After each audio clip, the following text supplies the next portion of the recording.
Oh, what it is, everybody. What it is. We're going to talk about some stuff today. We're going to get into the stuff that people can't talk about because they don't know about. So let's get into it. We ain't playing no more games. Let's get into it. First of all, you have the king of R&B. Man wrote hits for every goddamn body. I'm going to take me off the screen. I want y'all to see this. When they want you, they will get you. No matter how it takes, no matter how long it takes, no matter the cost. You see R.Kelly's net worth now is negative $2 million. Can't hear me? Can y'all hear me now? Can y'all hear me now? Can y'all hear me now?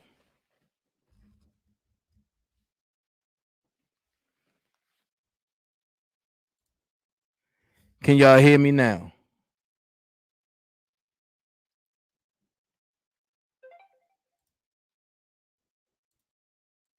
Can y'all hear me now? Yo, can you hear me? Yes or no?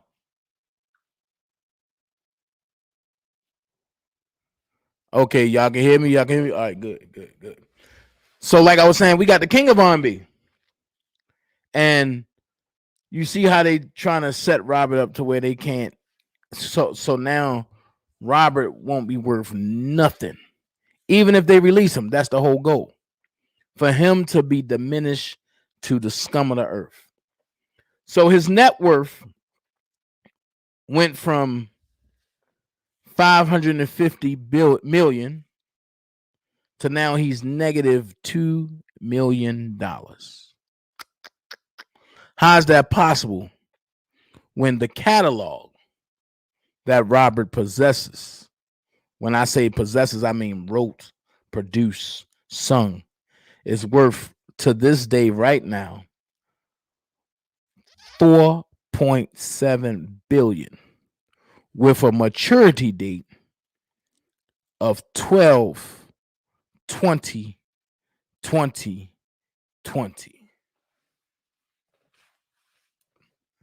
I'm trying to figure some things out. So it says R. Kelly net worth. R. Kelly is an American singer, songwriter, actor, and record producer. As of 2020, R. Kelly's net worth is negative $2 million. At his peak, his net worth was easily in the tens of millions, perhaps as high as $100 million. In April 2020, Kelly revealed to a judge in making a case for being released from prison that he owes nearly $1.9 million to the IRS alone. Now, wait a minute. I thought Don Russell said his mama cleared that up. So if his mama cleared it up, how do we owe it? Y'all gonna see the lies that people have told to be broken. It says Robert Spencer Kelly was born on the south side of Chicago on January 8th, 1967. He dropped out of high school to perform as a subway musician. He earned his big break when he won a $100,000 prize on the television show, talent show Big Break. Kelly signed with Jive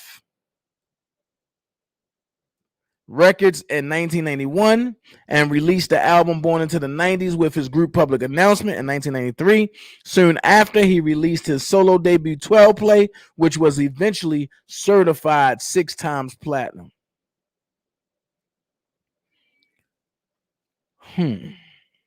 You're certified 6 times platinum.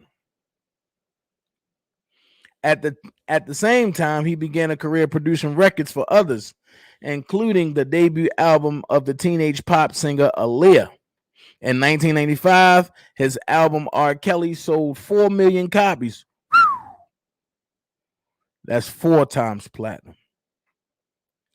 Soon after, his single I Believe I Can Fly topped the charts and won 3 Grammy Award winners. 3 Grammy Awards. I'm sorry. Kelly released a series of multi-platinum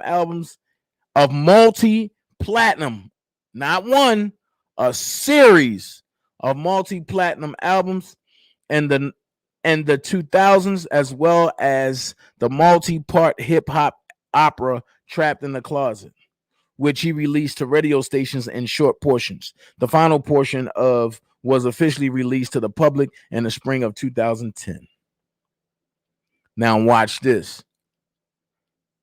Here's where the lies start. In 1994, Kelly secretly married Aaliyah, allegedly. Though the marriage was later annulled, he went to marry dancer Andrea Lee in 1996. Wait a minute. You married Aaliyah in 94, right? Let's break this shit down. You married Aaliyah in 1994. That will make you labeled as a pedophile, which he was not labeled. He was only looked upon from the colored community. But you mean to tell me that Miss Andrea Lee, the lady who says that she helped him win his Grammys and everything and this and that R.Kelly was the man and nothing was wrong. So you mean to tell me that 2 years later she married a pedophile and she didn't know about it? But wait a minute. Check this out. How can he be a pedophile?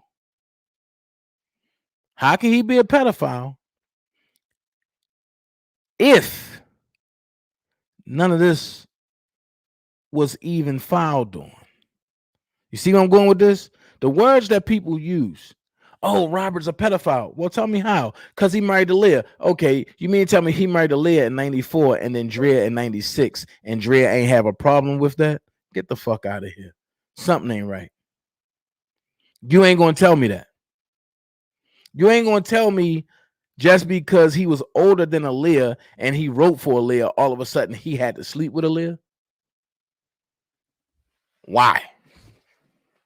Why do men that hold some type of statue just have to sleep with somebody because they're beautiful?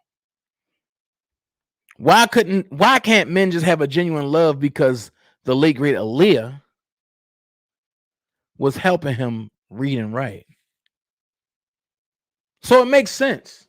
We got to get Aaliyah up out of here because she's helping our guy, Mr. Robert Kelly. She's helping Robert Kelly to understand that we're getting over on him. We can't have that. We can't have that. We can't have Aaliyah helping Robert. So what we do, we go put things out there. We go put certain things out there. We go hire people and force people to go make up lies as a scandal, just in case if I need to come back and do it. Shameless plug. Don't forget to hit the Patreon page today. I will be uploading some stuff before I get out of here and go to work. But back to what we're saying. It just didn't make sense. Then it says R. Kelly's career has had its share of controversies over the years. He was arrested and charged with allegedly having sex with an underage girl. He was eventually acquitted of all 14 charges. R. Kelly has released 14 studio albums, 5 compilation albums, and 3 collaboration albums.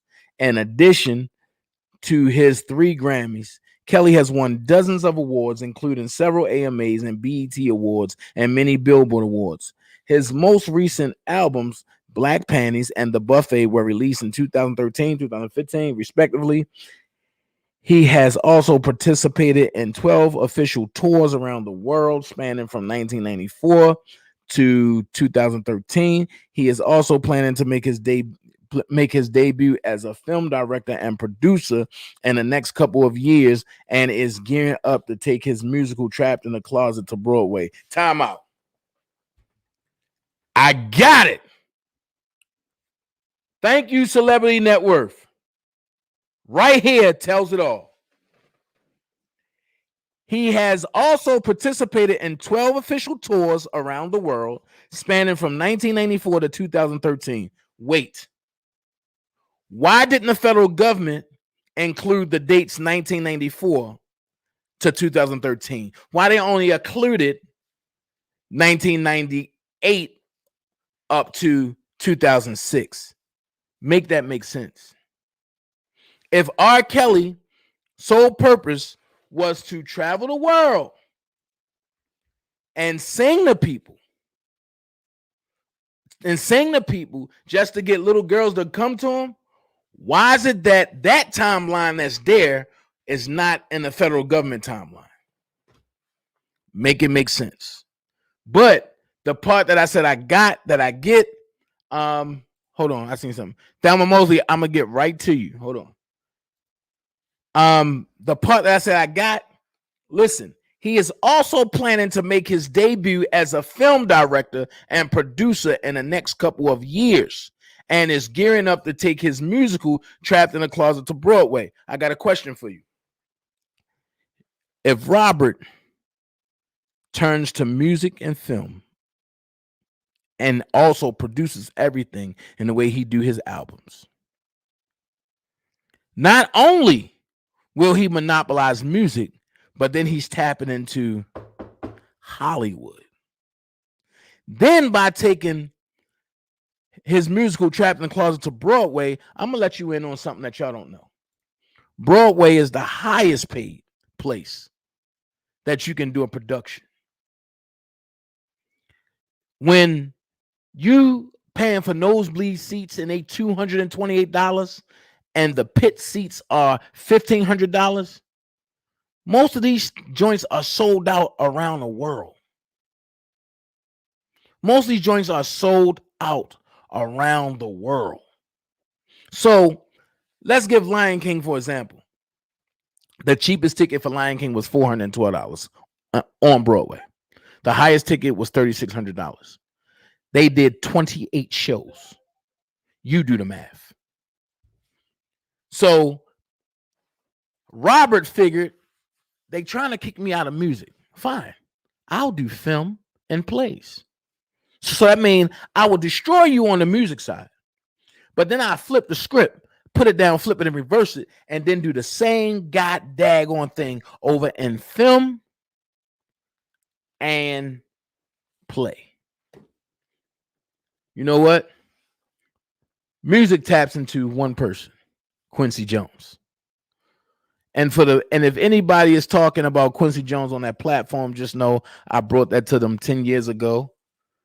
Also, with the research of Sidbo was bringing different information to the secret group chats.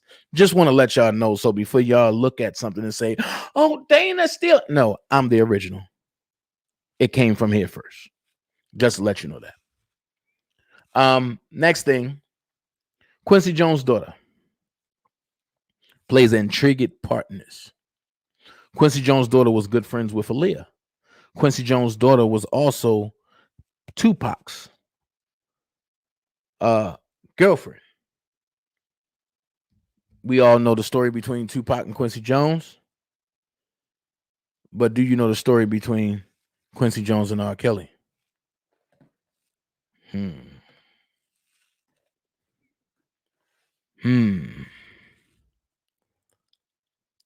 when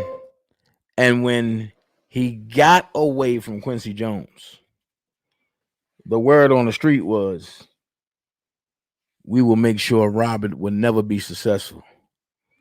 That was in, I believe, that was before Space Jam came out. Then Michael Jordan put money behind Robert and unblackballed him. See, if you want to talk about things, you got to go back. You got to go back. Everybody that was under Quincy Jones is ruined. Look at Tevin Campbell. What's the real reason why Prince changed his name to the symbol? If you look into the paperwork, Quincy Jones' name is all over it. So with that being said, to understand what's going on now, you got to understand this. R. Kelly net worth in 2019. Had R. Kelly never experienced any legal problems? What? Wait. Had R. Kelly never experienced any legal problems, his net worth would easily top 150 to 2 million, right? Pay attention to this real quick, because this is where they flip you at. Had R. Kelly never experienced any legal problems, his net worth would easily top 150 million to 200 million, right? What is his net worth now? Negative 2 what? Million. So how in the hell can you tell me that in 2019 his net worth would have easily topped 200 million, but because he experienced legal problems, his net worth now is negative 2 million. So how is it that Harvey Weinstein can experience legal problems and his net worth is still 350 billion? How is it Robert Kraft can experience legal problems and Robert Kraft is still 275 billion, if not more? How in the hell can the CEO of Disney, experience legal problems and his sugar honey iced tea is still over 7 billion? Can somebody make this make sense? Can somebody make this make sense? So let's go here. Over the years, Kelly has reportedly paid tens of millions of dollars to allegedly settle dozens of lawsuits made by women who claimed they were abused by the singer. Kelly reportedly lost a large portion of his net worth after divorcing Andrea Lee, his wife, from 1996 to 2009, the most lucrative years of his career. One question. I don't know about this, so I'm going to ask this in a genuine question. How can you lose your net worth when your net worth is based upon what you produce? That's what I want to know. How can you lose your net worth when your net worth is based upon how much you produce? So you can't lose a net worth. You can only lose assets. No assets was taken. It was just monetary gain that he settled for out of pocket, which means that when him and Andrea Lee went to court and they filed for their divorce, Rob gave her a big lump sum of money right then and there. Check it. That comes from money that he earned from previous sales. It don't come from your net worth. And people that don't know, they'd be like, oh, God damn, I can't.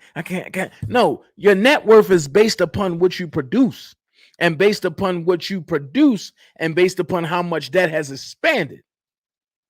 There's no way you could tell me the king of R&B net worth is negative $2 million. How can you do that? Hold your horses for Larry White. That's coming. How can that be possible?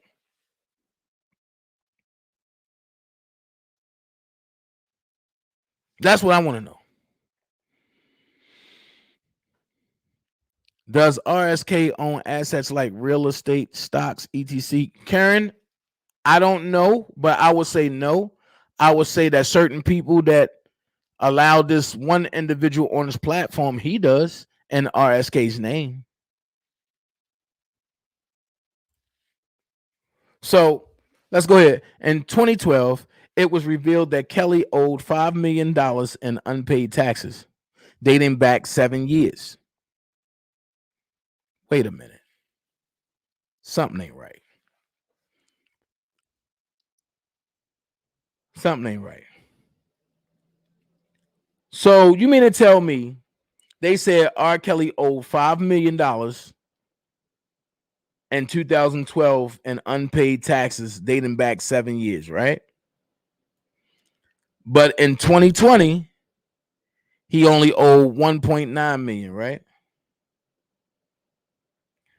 Then Kelly claimed to be broke and needs to tour just to pay his rent. He also admits to owing the IRS 20 million at one time and being forced to borrow $7 million, several $1 million from his label to pay bills. Wait a minute. When I tell y'all things in the beginning, I tell y'all don't take it as Bible. If y'all don't believe me, go back and fact check. I told y'all when they tried to come at Robert and he released I Admit,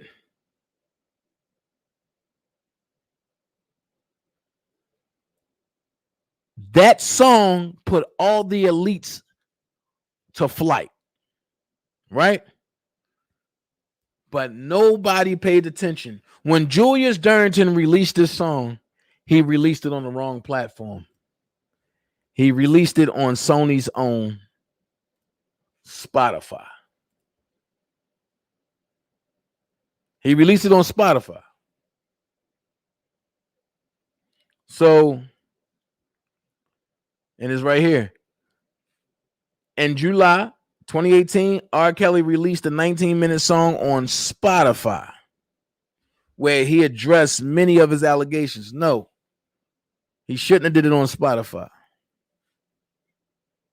I would have went somewhere to protect me. Now watch this. Here we go. R. Kelly does not own the studio. Okay, let's go back. In January 2019, Chicago building inspectors were granted the right to search R. Kelly's recording studio after receiving reports that the structure had undergone multiple renovations without permits. Wait a minute.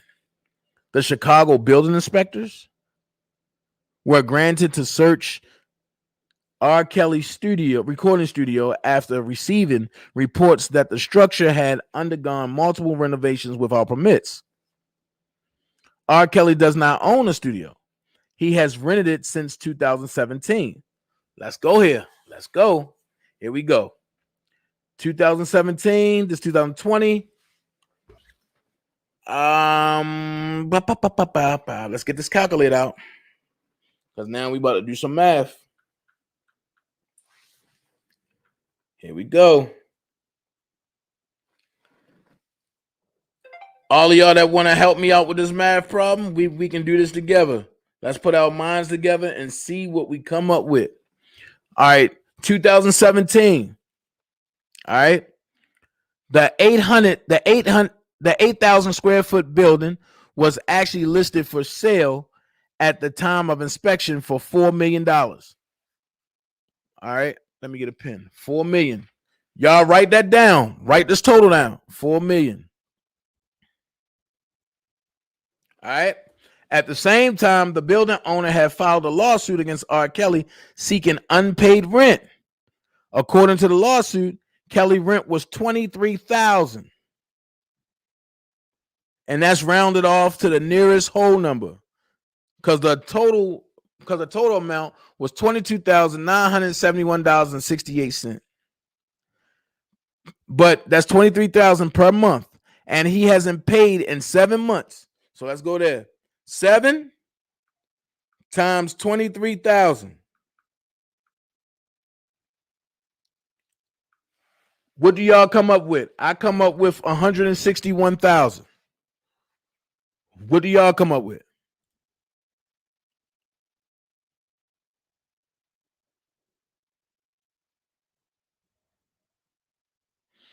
I come up with 161,000. What do y'all come up with?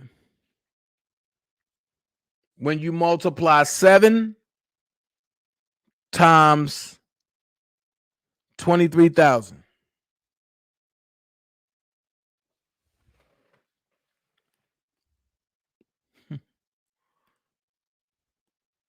Let me see what y'all come up with. 161,000. Thank you, Miss Virgo. Anybody else come up with something? Team Truth Warrior. Hey. Toy come up with 161,000. But look at this next line. He owed the landlord 167,000 at the time of the filing. So if he haven't paid you in 7 months, how did he owe you 167,000 when he was only 7 months behind? So somebody is inflating some shit. So let's go here. Let's add plus 167. Let's add that. The total I came up with was 328,000. What did y'all come up with?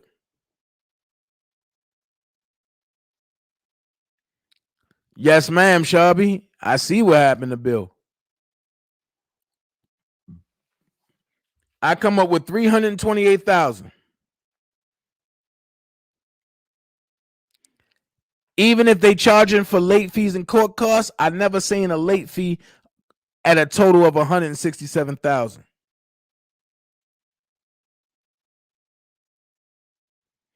The late fees and the court costs will be included. It would have been included in the 161,000 because Kelly's rent is actually $22,971.61.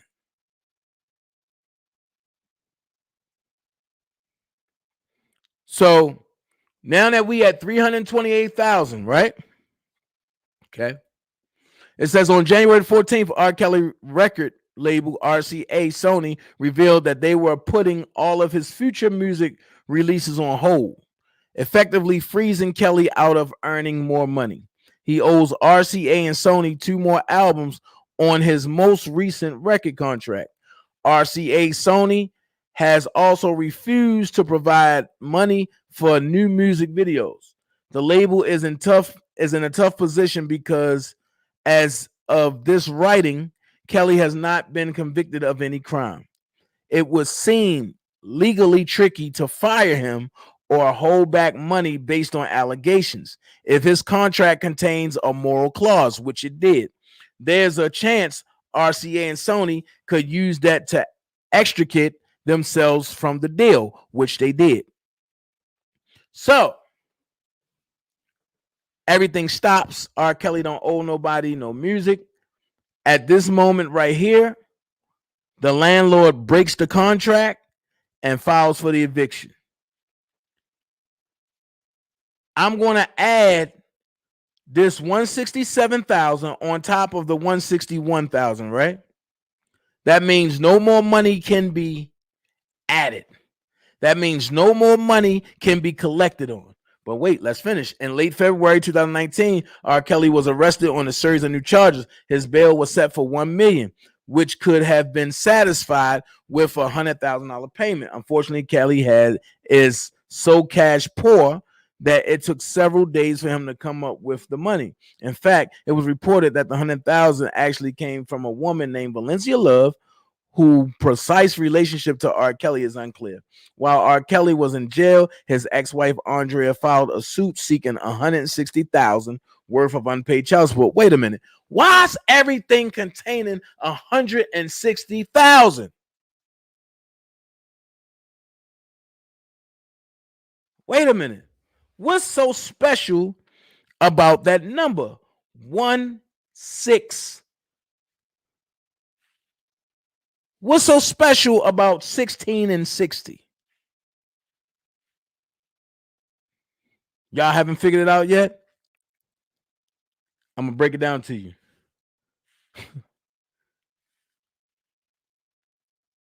16. What numbers go into 16? 3, 8,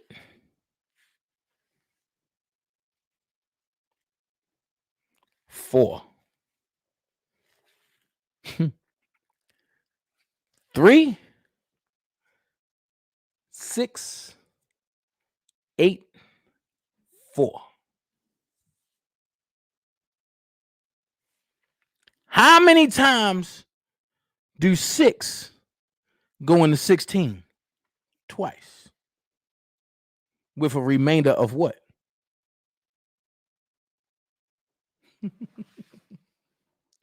How many times does 4 go into 16?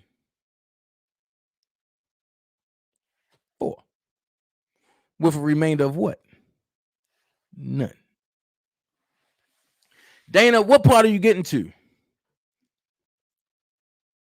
If 6 go into 16 twice with a remainder of 4,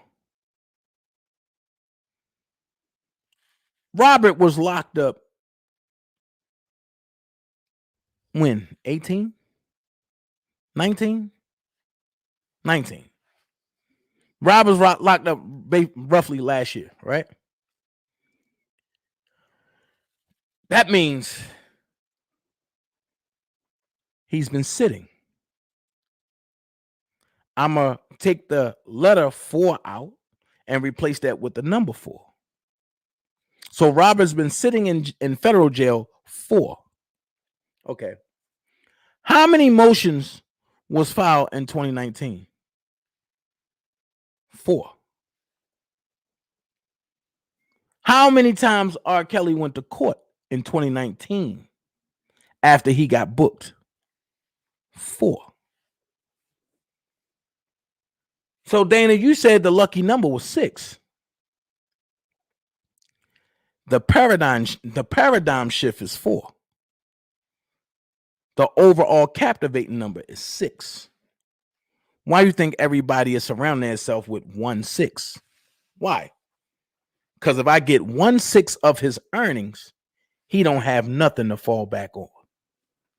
If everybody is getting 1/6 of Robert's earning, Robert don't have shit to come home to or to fall back on, and he got to literally start over from the beginning. But wait a minute, how many people are collecting on Robert in every state? Let's talk about it. 4. In Minneapolis, you had you had the little crazy girl, you had the state, you had the judge, you had the prosecutor. They all had to be paid. That's the 4 legs to stand on to hold the goddamn lawsuit. And the Chicago case, it was 5. They chopped that down to 4.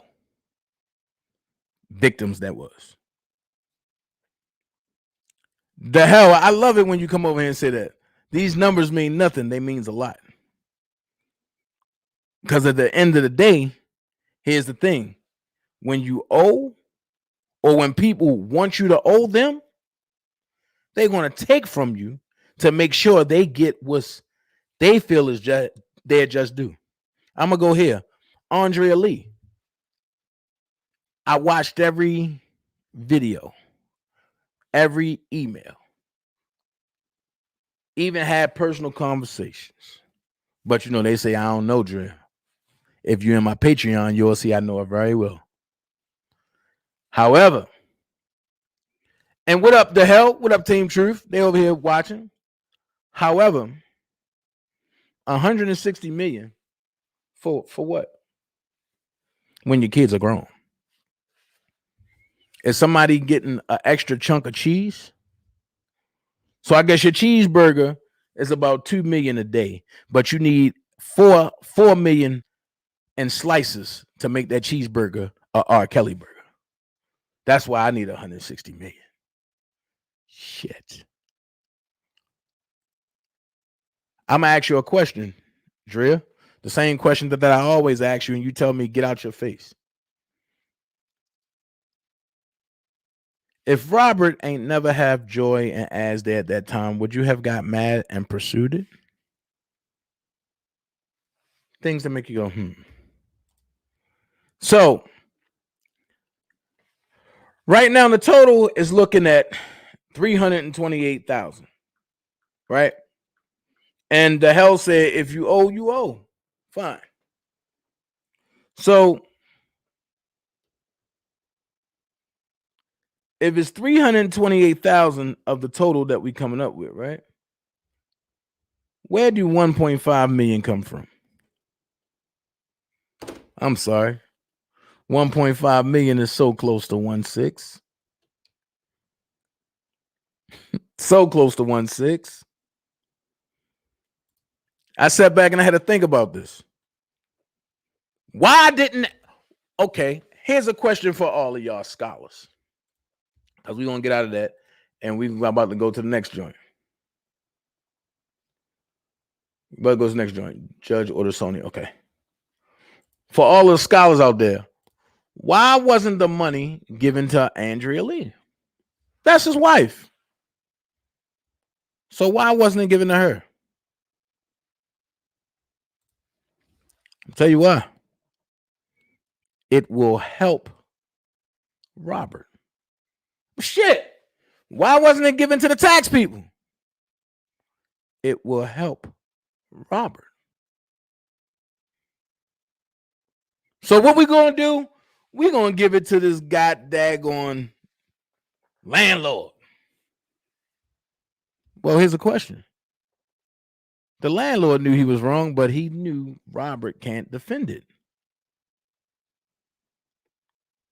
He knew Robert can't defend it. How is Robert going to get to court? That's not one of his mandated court things. And the judge knew it. All the judges talk. So they knew. Hey, you can get this to me and we can do whatever. So let's go here. A Cook County judge, they won't even say his name or her name. A Cook County judge has ordered Sony to give all the money in R. Kelly's royalty account more than 1.5. Wait a minute. They were saying it's only 1.5. But listen, more than 1.5 million to the singer's former landlord to cover past due rent. I'm lost. 328,000 does not sound like more than 1.5 million. Can somebody make this make sense to me? Team Truth, I know y'all watching. Can somebody come? Matter of fact, I'm gonna put the invite in there because this is where I'm stumped at. I need somebody to come in and let's talk about this. How he paid for surgeries, argumentations, clothes, rent for Trump, new place for Joy, food, utilities, security handlers, and A-list bills. Question: how you know he paid for all that? I love it. The hell? How you know he paid for all that? That's only what people are saying. We know he paid for rent for Trump, but you don't know who's paying for Joy's new place.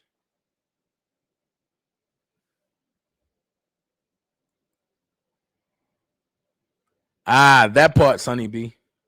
R. Kelly has no accounts properly audited, etc.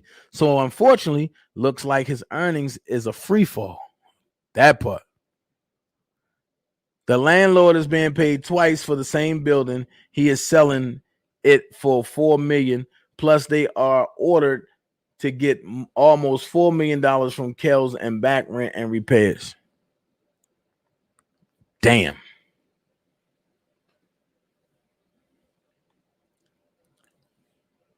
All because he can't fight it. Now listen to this. Earlier this year, Kelly's former landlord, Midwest Commercial Funding, a Wisconsin-based property management company, secured a $3.5 million judgment against the singer to cover unpaid rent and repair costs to the studio space. I just heard somebody come in. Let's see what it is. Levi's in here. Okay. What up, though? Levi for Kelly is on the board. What up, Levi? Okay, I just see a red light. Red light special.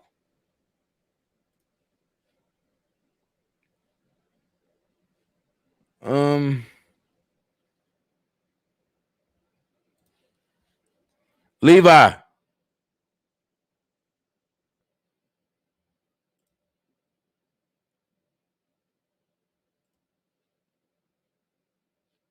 Me being who I am, y'all. I'm not Mr. Receipts for nothing.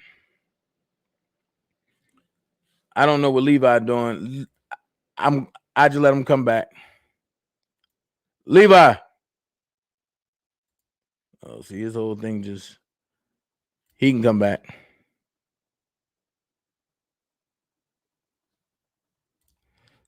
He can come back. But being who I am,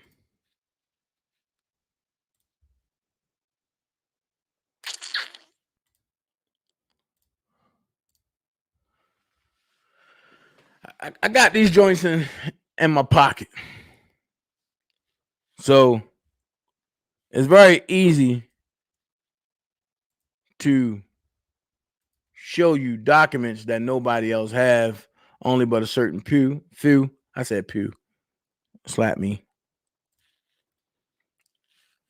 If y'all can read it, can y'all see it? Or do y'all need me to make it bigger?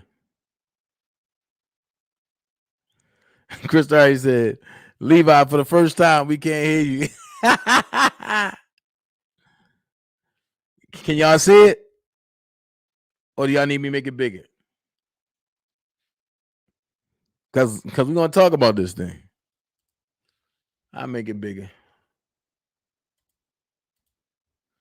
All right. There we go. All right. And the Circuit Court of Cook County, Illinois, Municipal Department, 1st District, the City of Chicago, a municipal cooperation plaintiff versus Midwest Commercial Funding LLC et al. Defendants. What? Hold the hell up. This don't even look right. Tenants and occupants' response to city's motion to prohibit use and occupancy of entire premises. February the 7th, 2019. This proves my case right here. The city argues that conditions at the premises are too dangerous to allow the tenants and occupants to use the building. The city first claims that the premises is used as a residence, while tenant denies that he or anyone else residents at the premises, let's say resides.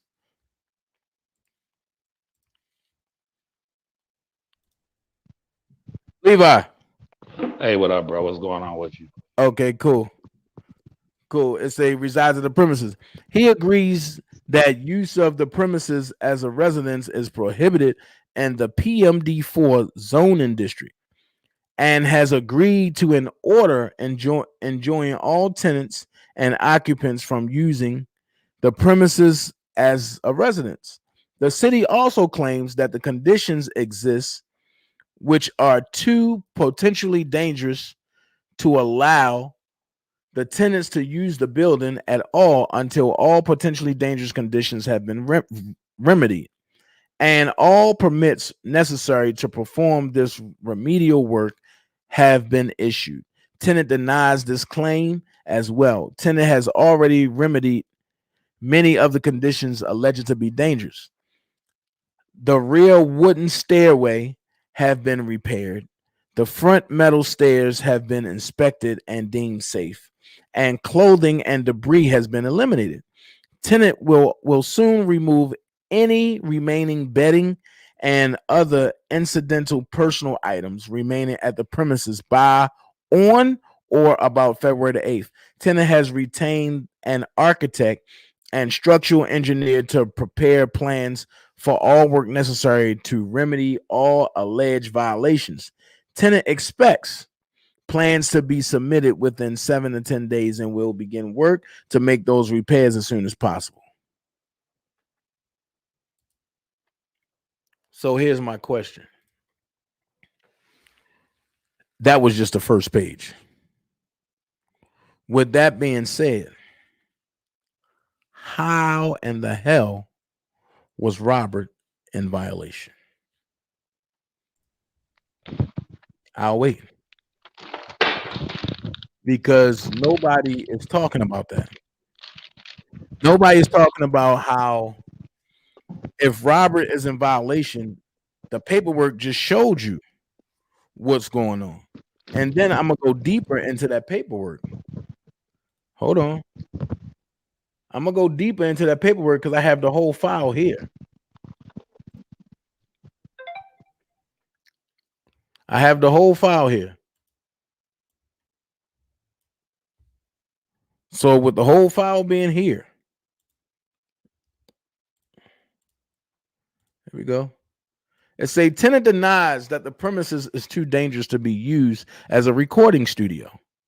On the city's instance, this court has ordered that the hours the premises may be used as a recording studio be limited to 9 a.m. to 5 p.m. How the hell can you tell an artist they can only have a time restriction? You can't do that shit.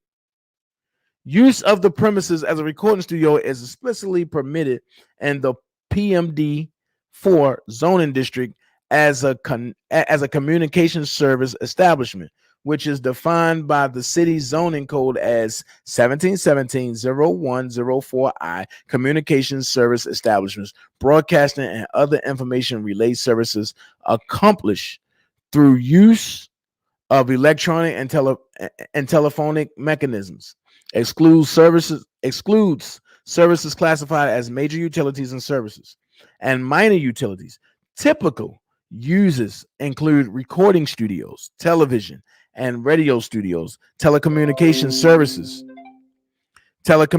service centers, and telegraph service offices. Emphasis added.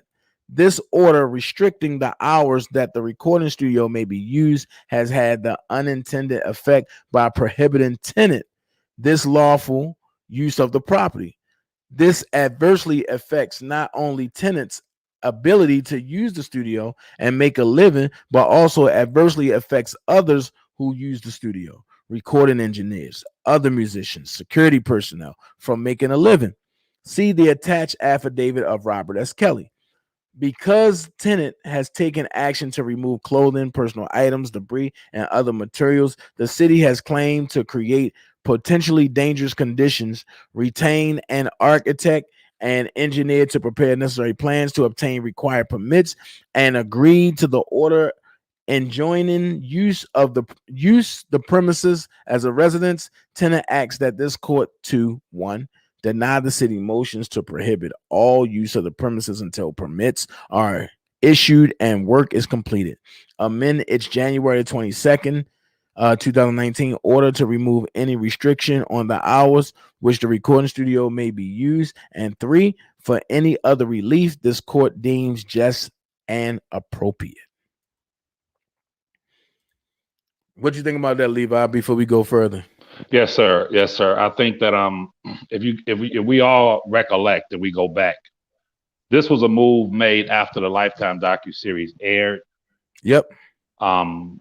If you notice, after it aired, you saw this news report saying that the owner of the building, or excuse me, the building department down in Chicago, that they had basically went through the building and went through his habits and went through his usage of the building, and they came up with these different violations in order to smoke him out.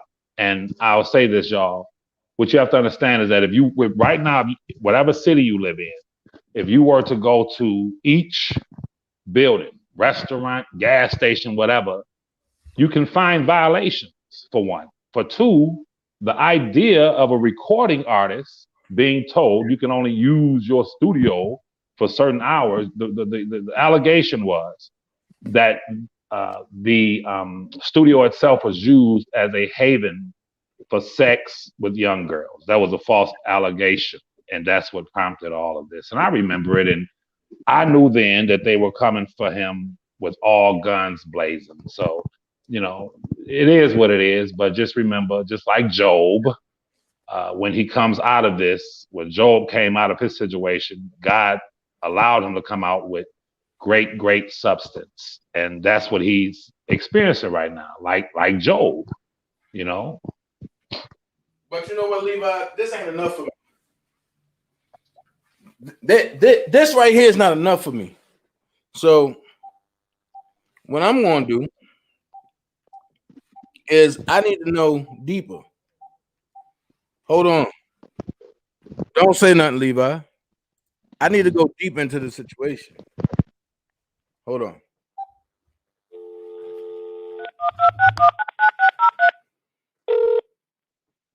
Thank you for choosing the Tenants' Rights Group. Please note, due to high call volume, you may experience a short hold. If you are a tenant or landlord in need of legal services, please press 1. If you're an existing client, please press 2. If you're an attorney, please press.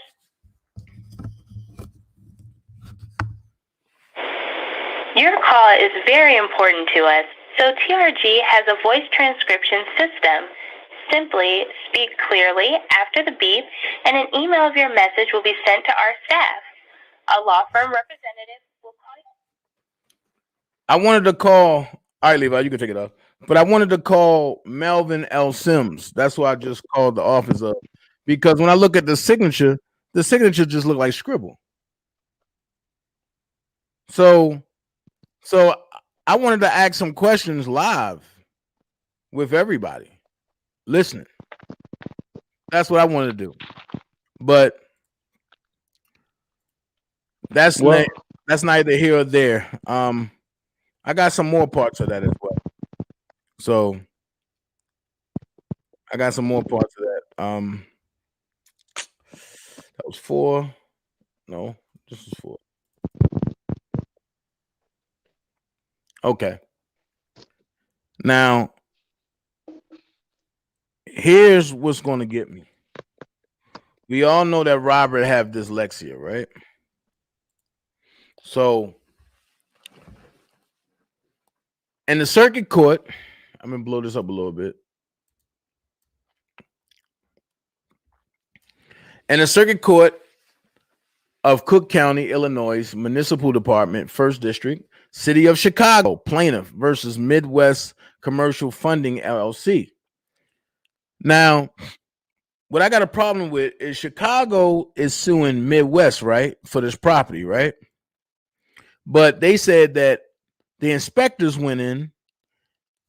How can you go in and without getting permission from the tenant that's there and the people that's renting from you? But it says affidavit of Robert S. Kelly.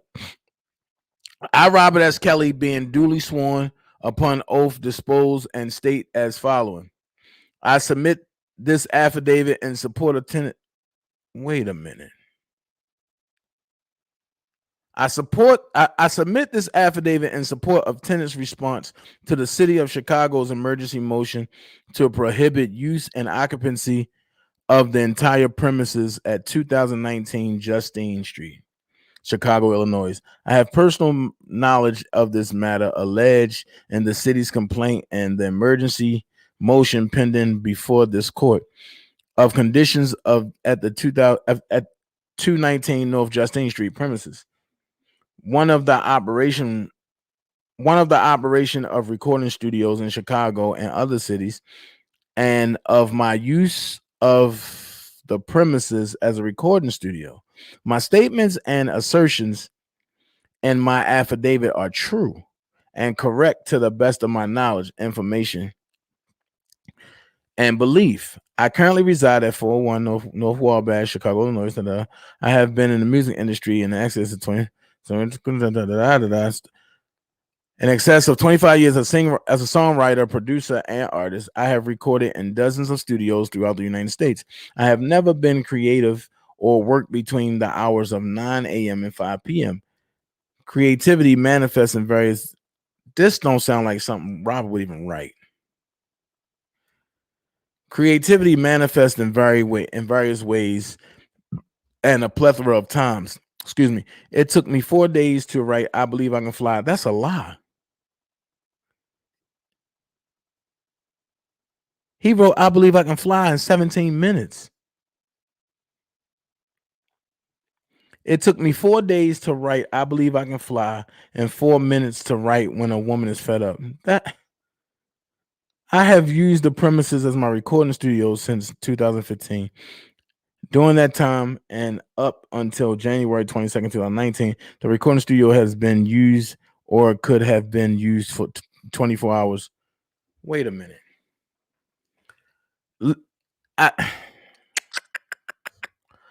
I want to say something, but I can only go by so far with this because it's legal matters. However, That right there, just on the wording alone, sound like somebody I know. Yeah, I agree. Yeah, it sound like somebody that I've been talking about a while back. Here's my question. I wonder if Robert even seen this paperwork on this building.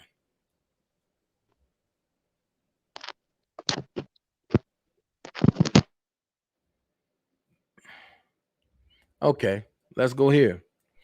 Day s- day 7 days per week. I typically use the studio during the evening and nighttime between the hours of 8 p.m. and 7 a.m. These hours of use are consistent with any other recording studio in Chicago and other cities around the country. See Exhibit A, a Google search printout showing the location and hours of operation of recording studios in both Chicago and Atlanta, Georgia. Since the court ordered of January 22nd, 2019, limiting the hours of operation of the recording studio at the property, I have been unable to use my studio for 16 days. The restriction of studio use is tantamount to a stop work order. Wait a minute. Which has impacted my music and my ability to make any money. This inability to use my studio has not affected the landlord's expectation that rent must be paid. I have had 3 engineers working for me for at least 25 years. I know all three. Other musicians also use the studio when I record. I employ security personnel to provide security for myself and all other persons who use the studio. The restriction on studio use has impacted their ability to work and make a living. The engineers typically start work at 8 p.m. and leave when done working each and every morning. See Exhibit B, a schedule of my engineers' work hours for October through December of 2018. Other musicians use the studio during the same times as I do. Security personnel are present all of the time. More security is present when I and others use the studio. These hours at my studio, 24 hours per day, 7 days a week, are consistent with the times of artists use at other studios and are the industry standard, not the exception. That I seek the ability to be able to work again. I have hired an architect, structural engineer, and contractor to prepare necessary plans to complete all necessary work to remedy any and all dangerous conditions at the property. Further, I have removed most clothes and debris and have reinforced the stairs in compliance with the inspector's request. Man, Well, which whatever. If I could say this, Dana, at the end of the day, man, whatever he had said, it was really a moot issue because once this Illuminati, once the evil, the wicked aspect of the Illuminati, uh, most people think Illuminati automatically means bad. No, that evil component of the Illuminati, which are the illuminated ones, once they come after you with all guns blazing. The objective was that if you really think about it, when you have a mega superstar of his magnitude being made to submit his address to put his address to a studio on court records, when you uh, cross that or coincide that with the Lifetime docu-series, there were countless death threats made towards him. Dana, you know that. It was countless death threats coming in around that time. So what do? They say, wow, he's getting all these death threats. Let's get the owner of the building to file these bogus claims in court. So now his address, the address to the studio. Does anyone know the address to Jay-Z's studio? Does anyone know the address to Puff Daddy's studio? I do. Huh? Well, Dana would, but most people, the layperson, someone that's not in entertainment, they wouldn't know the address to these people's studio, Beyonce's studio. So Um, they wanted that exactly, but they wanted that information out there. That was part of it. The other part of it, as I said, is that it's really a moot issue because I don't give a damn what he said. They were going to restrict him from that building. If you were to ask any recording artist, you're using a studio at 1 in the morning, 2 in the morning, 12. I think we're going to restrict you to 9 to 5. They would laugh at you. Most musicians like Rob sleep all day any damn way. Most of them create at night. So it was just a farce. It was just something that he could not avoid at that time. But what I need for you guys to understand is that when these people come after you, and I'm not likening my cousin to Jesus at all. Let's get that straight. But Jesus is a blueprint for those who the entire world comes after. And he is of an elite group where you have seen the entire world, Satan's world, come after him, just like Malcolm X, just like Martin Luther King, just like Sam Cooke, just like all of those who were murdered. But, and I'm going to say this and I'm done, Jesus being the blueprint, I always revert back to the Bible and compare stuff to the biblical teachings. And Jesus said it best. Jesus said, the foxes have holes, the birds have nests, but the Son of Man has no place to lay his head. Jesus was telling y'all about the new Illuminati. When they come after you, they come after you with all guns blazing. That was just a prelude to what they were planning. But that's what he has experienced. And right now he sits in federal lockup for almost 2 years and hasn't even had his day in court, hasn't even had his say. A man with no criminal record sitting in federal lockup in a dungeon. And this is all designed to kill him. Like the release of that address and those addresses were designed to have some person who felt that they were protecting young kids kill him. That's what the plan was. And I'll be quiet and listen, brother. Go ahead. No, I totally agree. Yeah. I totally agree. I totally agree with you. I totally agree with you. And I think it's sad because if you know Robert, then you know Robert is not that type of person. Robert is not the type where you have to do all this crazy stuff and this and this. No, Robert's a down to earth guy. So at the end of the day, here's my thing. If you say he did it, let him prepare adequately.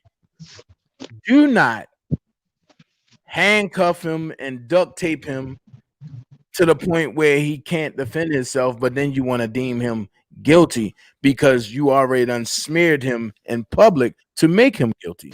And here's the thing, Sibbo. You said if 2 albums is owed to Sony, they could have just paid the landlord. Exactly. But the thing is, they cut it off. They have breached the contract. So therefore, since they breached the contract, he don't owe the 2 albums. But my question that nobody else is questioning is why it took this long for Sony to release his royalty money. What did they take out of his royalty money? Because now we don't know if that's what really was in his royalty money. Let's keep it real. We don't know that. Just like with the people who selling Rob stuff on eBay. That's stuff that came out the studio. That's stolen stuff. But the person who did it disguised their name as to be the actor off of one of the TV shows. So as much as we can say that's one person, you really can't die. You really can't go in and say it's that person, but you really can. But if you know that he was the one that took the stuff out of there, then guess what? Who else can it be? If Dana stole something from the store and Dana got caught, it wasn't Levi.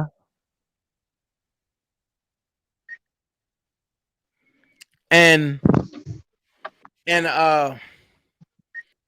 which brings me to the point of they took their portion. He is in an active federal case. I don't think Sony is stupid enough to take money unwarranted. Hey, the hell, and you never know. But I'm gonna leave that there. I'm a Do you hear that phone ringing, Dana? huh? Can y'all hear my phone ringing? Yeah, and we can Y'all hear can hear my phone ringing? nigga. It's ringing? I heard you dialing, bro. No, The no, beep, beep, beep, beep. that was ATM. That was ATM. Okay, Yeah. you don't got no. Hey, I was at the ATM, y'all. They say I'm getting that money from $1 for the king off the ATM. God damn it! Hey, Dana, how much you want me to send you? Man, you know what they gonna say now? He was at the ATM. man, we can't have nothing, and we can't work for nothing. Man. We stole everything. Yeah. But which brings me to my next portion, which really last night I was on YouTube. I was scouring while I was at work. I came across something that really made me sick to my stomach. And the reason why it made me sick to my stomach is because a situation has happened, right? We all know what happened. We all know. A situation has happened. And I'm not going to play the full amount of this, but a situation has happened where some things were found out. And the weird part about it is people, and I'm going to use names today. So they're going to get a little clout today. People would talk about me when me and Jasmine had our situation and it was willingly done. People would talk about the Boski and the porn star when they did their thing. Everybody will make that a situation. Everybody will praise that a situation. But some things have transpired that nobody want to look into. And I'm going to look into all that shit today. You got a man living in his truck. Don't have no money. All of a sudden, a new dollar for the king pop up. Because he have a louder voice, he running around calling dollar for the scheme, and man, Levi did it. But his homegirl, Jocelyn, name is on that joint. And when I pointed out 3 days later, he gets $5,000. The money that went into that account. And nobody looked at that. Everybody, that's Kevin's blessings. That's Kevin's blessings. He got it from this. He said he got it from a lawsuit. But it was uncovered that he'd never won a lawsuit, that he got his ass beaten. So where did the money come from? People want to overlook stuff. Well, something else killed me. You got a man that killed a kid. And you have women that have kids that sit and say, that was old. He ain't mean. Something like that. He didn't.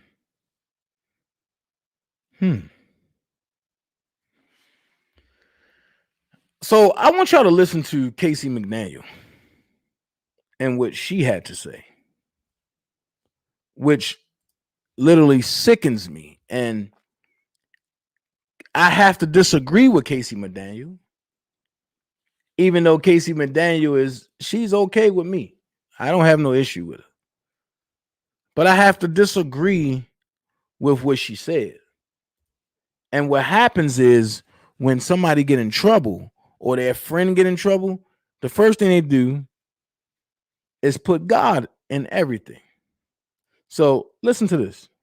All is doing well. This your girl KC McDaniel coming to you today. Even though I came to you already this morning, giving you a scripture and reading on James chapter, book of James chapter 4, talking about if you putting yourself first before God, like getting up in the morning and just giving God thanks for allowing us to see this day we had never seen before, and also that we shouldn't take things in life for granted. Not when God has given you this opportunity to get whatever you didn't do right yesterday to try to get it right today. Amen.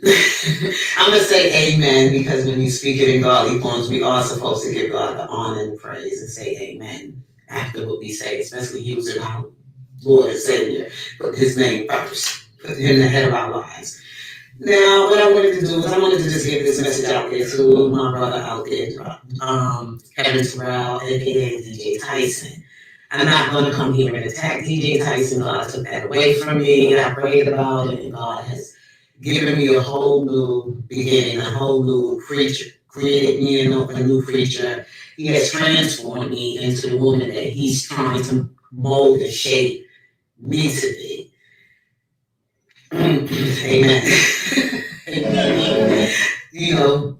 I'm still a work in progress, just like anybody else. I am still a work in progress. So pray for me, continue to pray for me. I know a lot of you come on here and say, oh, you're a hypocrite, you're not a real Christian. No, I'm a Christian. I'm just not where God wants me to be at. And sometimes I am going to fall from my grace, and there are times I am going to be angry and speak words of anger because that's what I'm feeling at the time when I'm so full of all that I see that's going on around me sometimes and things that are happening. And I'm there to try to send the word forth to help someone, that the word will pierce inside someone's heart and they would, be obedient to the word of God or whatever. So pray for me, and I continue to pray for you. We all work in progress. God is not finished with us yet. As long as we here on this earth, breathing and alive, we know there is always going to be new things coming at you. Baby Larry ain't breathing and alive. Baby Larry ain't breathing and alive. Wait, I'm hold bringing on. this message to say is because I wanted to talk to my brother DJ Tyson, aka Kevin Terrell. With all that's taking place with him right now, how his enemies are coming at him, and I'm trying to reach out to him to let him know that God got your battle. You don't have to keep going back and forth with these people. That's the devil playing with you, right? That God has brought you from. God already knows your story. God already knows what you have been through. God brought you out of that darkness. And the thing is that there's instigators that will be like cheering it on, a multiple of people or crowds that come along and just be like they don't like the person, so they're going to continue to stroke your ego about it, continue to cheer, agitate, and to get you to do the things that is going to put you in trouble.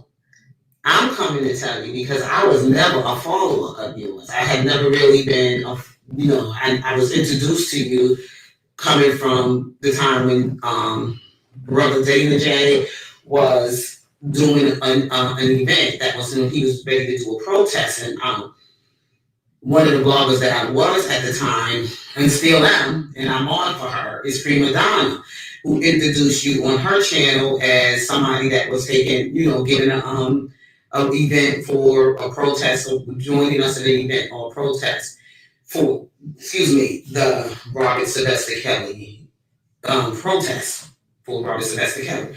So God brought me out of that darkness. And now I have come to the truth and I see the light. And I don't know why I was riding you so hard in the beginning when I met you, and I saw some of your characteristics and your behavior on YouTube, and you started getting angry at Brother Dana, and you was upset What up, with Diva? Brother Dana over something that probably took place during that event. I don't know what took place between you and Brother Dana at that event, and it's just been an ongoing situation. Then you came and you brought forward, you came to Block Benders TV, and I was also a subscriber to Block Bender, and I also saw you on Phases or whatever, Dr. Rice, you, Sharon Wimbush, and everybody was coming at Dana.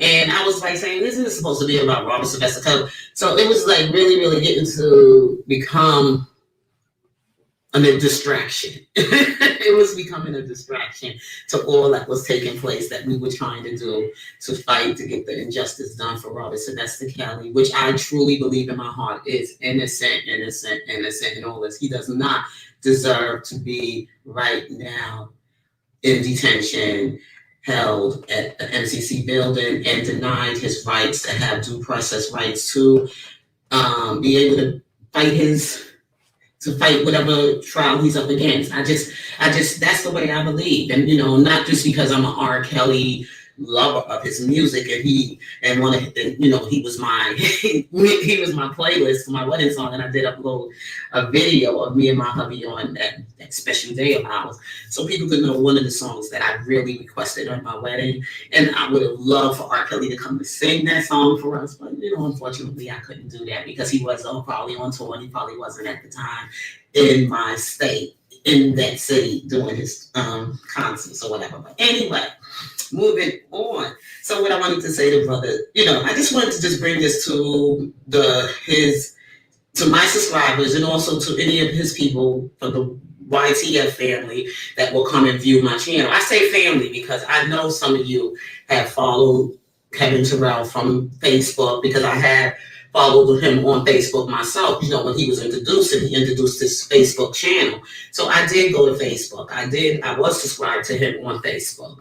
But when all of this stuff started going on, I unsubscribed because I just got tired of hearing it, because we were introduced through the Robert Sylvester Kelly's also has a Facebook fan page, which is called Ride and Die Fans for R. Kelly. So I was on that page forever. Okay, I was on that page from the time, even when R. Kelly wasn't incarcerated. We find out things of following him and where he's going to have concerts, events, parties, whatever. So I was a fan of diehard fans for Robert Sylvester Kelly. That's why I brought this one to be the supporters for Robert Sylvester Kelly, the diehard supporters for Robert Sylvester Kelly. What's up, B. White? From that page, I'm not a fan anymore because he's now being what up? Detention. He's not doing concerts. He's not out here in public to perform anything. So fans usually follow him doing his music, but I'm following him in his support for his fight against injustice. And that's what I just wanted to be clear on. As Robert Sylvester Kelly, because it's R. Kelly, Robert Sylvester Kelly, he's the man behind the music. Moving on about this DJ Tyson. And I just wanted to say this because I do post on DJ Tyson's community post, or I will post on something on his videos. I don't listen to the videos. I just come to the comment section and I just leave a comment to him, trying to get the word of God to him, to help him to get away from all of this stuff that's going on around him. We know the enemy is out to attack him, and I'm not agreeing with that doing. I'm sorry, I was a follower of, I was subscribed to Levi Kelly's page, and he deceived a lot of us. That he was a relative to Robert Sylvester Kelly.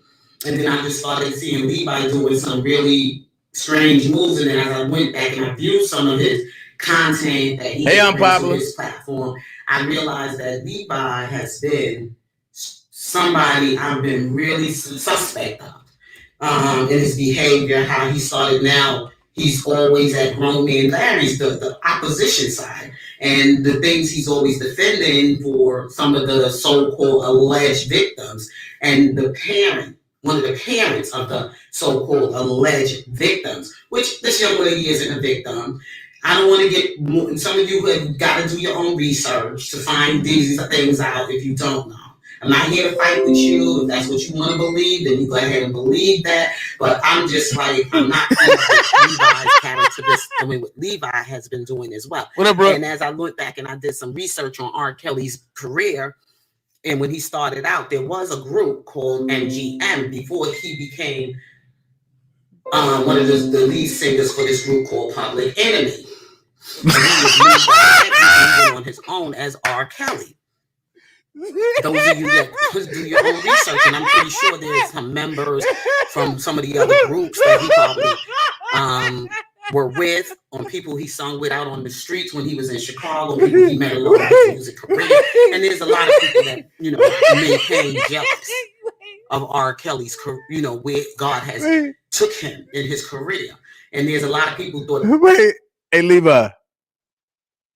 Yeah, I hear you. So I was a part of MGM or Public Enemy or something. What is he talking about? Rob was the lead singer of Public Enemy. That's what she said. All right, hold on, let's finish. They could have been better, or they want R. Kelly's life. And for some reason, I'm looking back at all of what was taking place, and I'm looking back and I'm seeing Levi. He never identified his real name. He never showed us who he really is. He never gave any of that information about himself, but we followed him. But as you continue to go on, you're starting to see things starting to unfold, and God is making things a little bit more clear and clear, and why he's been going so hard for Kevin Terrell. After Kevin Terrell, digging up this man's past, bringing it in this right now with the R. Kelly supporters, bringing all this distraction and confusion around the group. And I'm just like saying, this is a family member. And then he's playing over again of what Kevin Terrell making, that video about saying these things about R. Kelly. But you know what? I look back at Paul, who was after Christ. He was Trump coming for Christ's life. Yes, trying to hurt all the Christians. Yes, doing all these things until he was on that road to Damascus. Yes, and God blinded Paul, and Paul became Damascus. Hold on, wait. Paul was on the road to where? Damascus? She said Damascus. It's Damascus, honey. Hey, Dana. If he was going to Damascus, he would have never gotten there.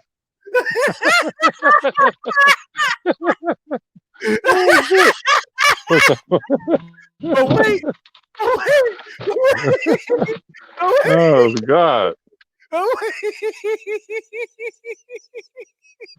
Stop, Dana, stop. Now, Dana crazy. Go stop, boy. Go on now.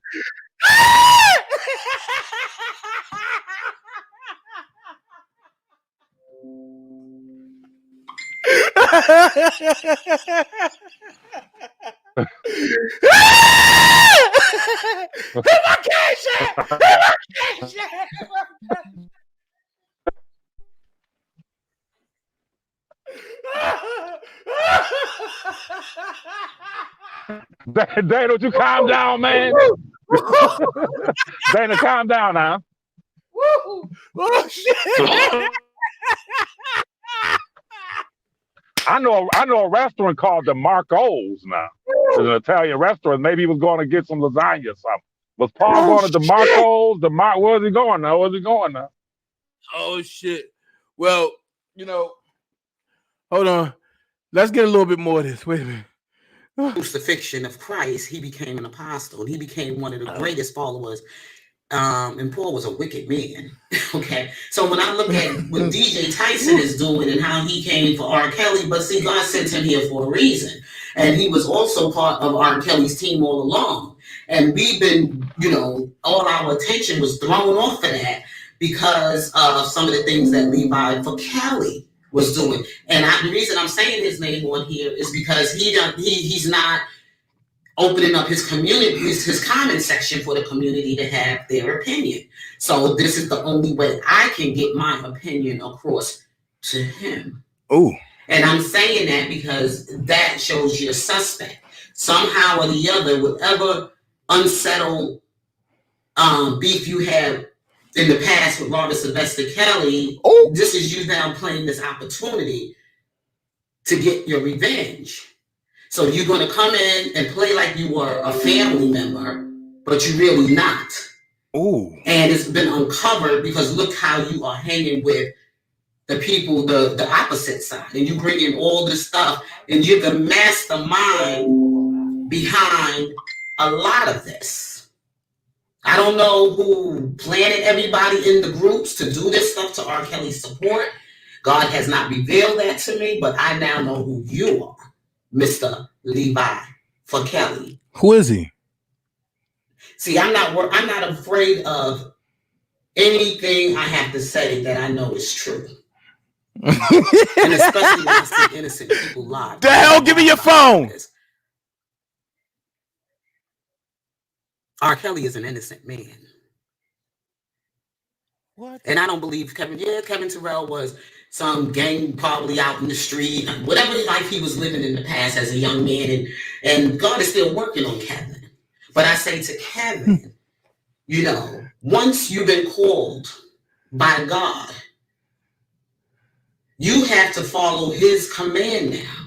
You can't go back to, you can't, still continue to try to live the life you lived when you was back then in those times. God brought you out of that to a whole new beginning, and you got your family to think about here. You have the people that followed you here, the people that, you know, you led to this, you know, in this fight against injustice, people that believed in you no matter what everybody else said about you. You got them to think about than just yourself, your followers. So I just say step away from all of that. That's just the devil. He's trying to pull you back. Those of us that know the word of God, no weapon formed against you shall prosper. God will send his angels around to protect you. And of all people, I'm coming to you.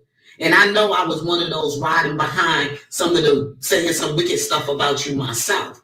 But God has changed my heart. God is real. And he's sending me to send this message to you.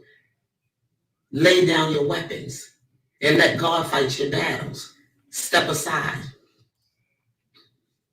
I'm glad you said that.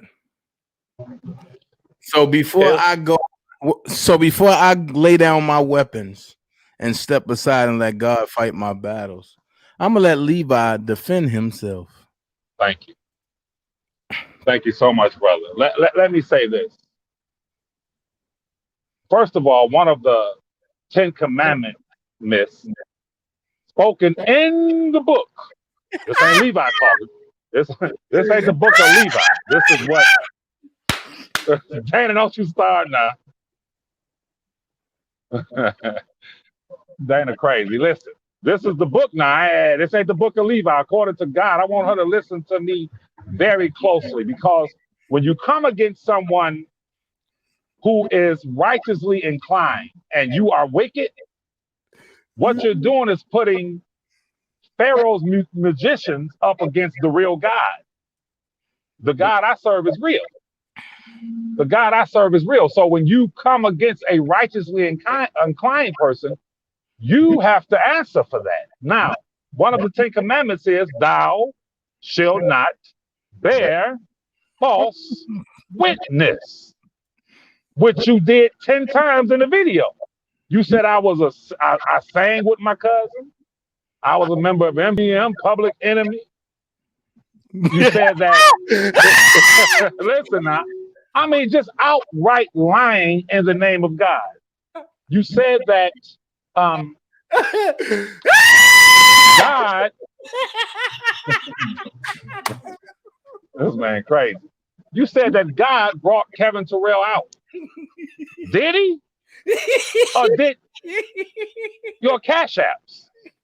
Wait a minute. Let's be real. Was it?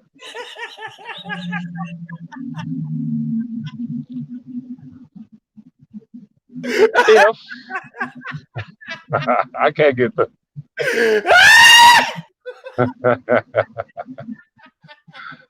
oh my God.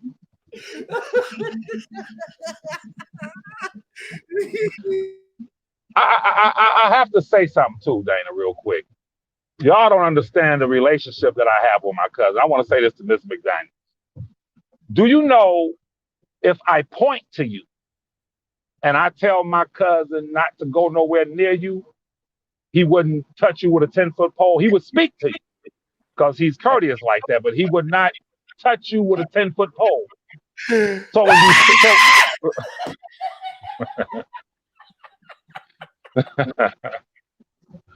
oh my God. So when you sit bashing his cousin, it makes you look crazy. Now let's get down to it. You said that God brought this man out. Was it God? First of all, if God brought him out, and I have to say this to the woman, I'm not going to say her name, but she made a real good video about a vagabond, the definition of a vagabond. Excellent video. My question to you, Miss McDaniels, if God brought him out after he murdered a 2-year-old baby, how did he murdered the 2-year-old baby in 1993? If God brought him out, how did he end up homeless in 2018? That's a good question. If God brought him out, why from 1993, you move up to 2004, he catches another charge for aggravated assault against another human being? You understand? If God brought him out, why did he have to come on the scene and deceive people? Listen, I want y'all to think about this for a minute. When a person murders a baby, no, I'm gonna say it like this: when a person accidentally kills a baby, it's a difference. If they accidentally kill a baby, don't you know that person will spend, the average person will spend the rest of their life on their knees, lamenting and praying to God? They'll become a priest. They'll become a pastor. They'll turn their life over to Almighty God. How can you kill a baby in 1993 and then in 2018 come on YouTube and outright lie and say that Stephen Greenberg told you that Dana was stealing money, knowing that Dana was on his way to Chicago, and knowing that lie, that slanderous lie you told on another human being could get that human being killed? Go look at Crystal Quarles' own words. His children's mother. He was out of prison for killing a baby in 1993. She says he beat her for 18 straight years. The son that you saw on a Grown Man Show was born, I think, around 1997. The son that you saw on Grown Man Show told me that he saw him and he knows I'm telling the truth. And I don't want to release the audio because I promised the dude I wouldn't do it, but I can play the audio. He said he saw him and his 2 sisters put his knees on that woman's arms and beat her in the face. So God brought him out. Miss McDaniels, how can you kill a baby and then in 2004 beat somebody half to death? I got it all. He know I got it. How can you kill a baby and then come on YouTube calling women mothers bitches and talking about walking over Levi's mama's grave? And how can you kill a baby and then in 2018 be so wicked?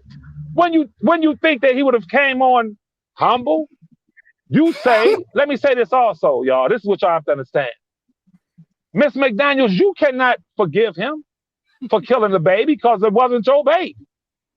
You cannot say what God feels and how God feels about anyone. You cannot say that God loves and forgives everyone because your Bible does not bear witness to that. The Bible says to the righteously inclined people, the Bible says that the righteous shall not keep company with the wicked. Okay, we don't have to judge the wicked, but if God instructs us and says the righteous should not keep company with the wicked, that means God gives us the ability to assess people. And when you assess a person and you see a person come out of prison for murdering a baby and then beat a woman for 18 years, turn their back on their own children. When you see a man who beat a woman for 18 years and killed a baby, tell his daughter when she asked him to bring her baby Pampers, call his daddy.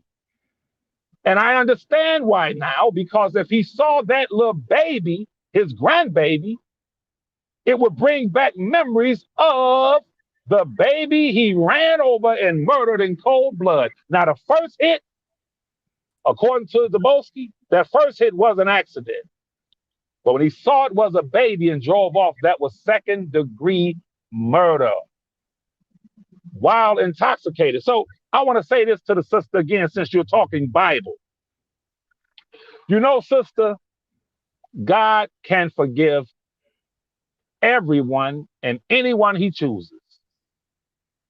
But when you become, they say God hates the sin, but loves the sinner. And that's true. But when you become the sin, see, the Bible, listen to me, sister. I ain't gonna call you sister, because you're a very wicked woman to sit there and lie on me and to sit there and bear false witness in the name of God and speak for God.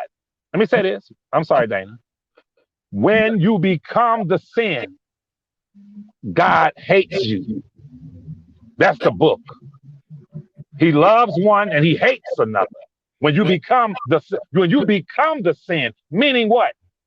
When you give yourself over to a reprobate mind, we all have sinned. But when you can kill a baby and then sit on social media and call women bitches and talk about their dead mamas, you have given yourself over to sin. When you can see an R.Kelly movement at the direction of Don Russell and come into that movement and con people, you have become a sinner through reprobate.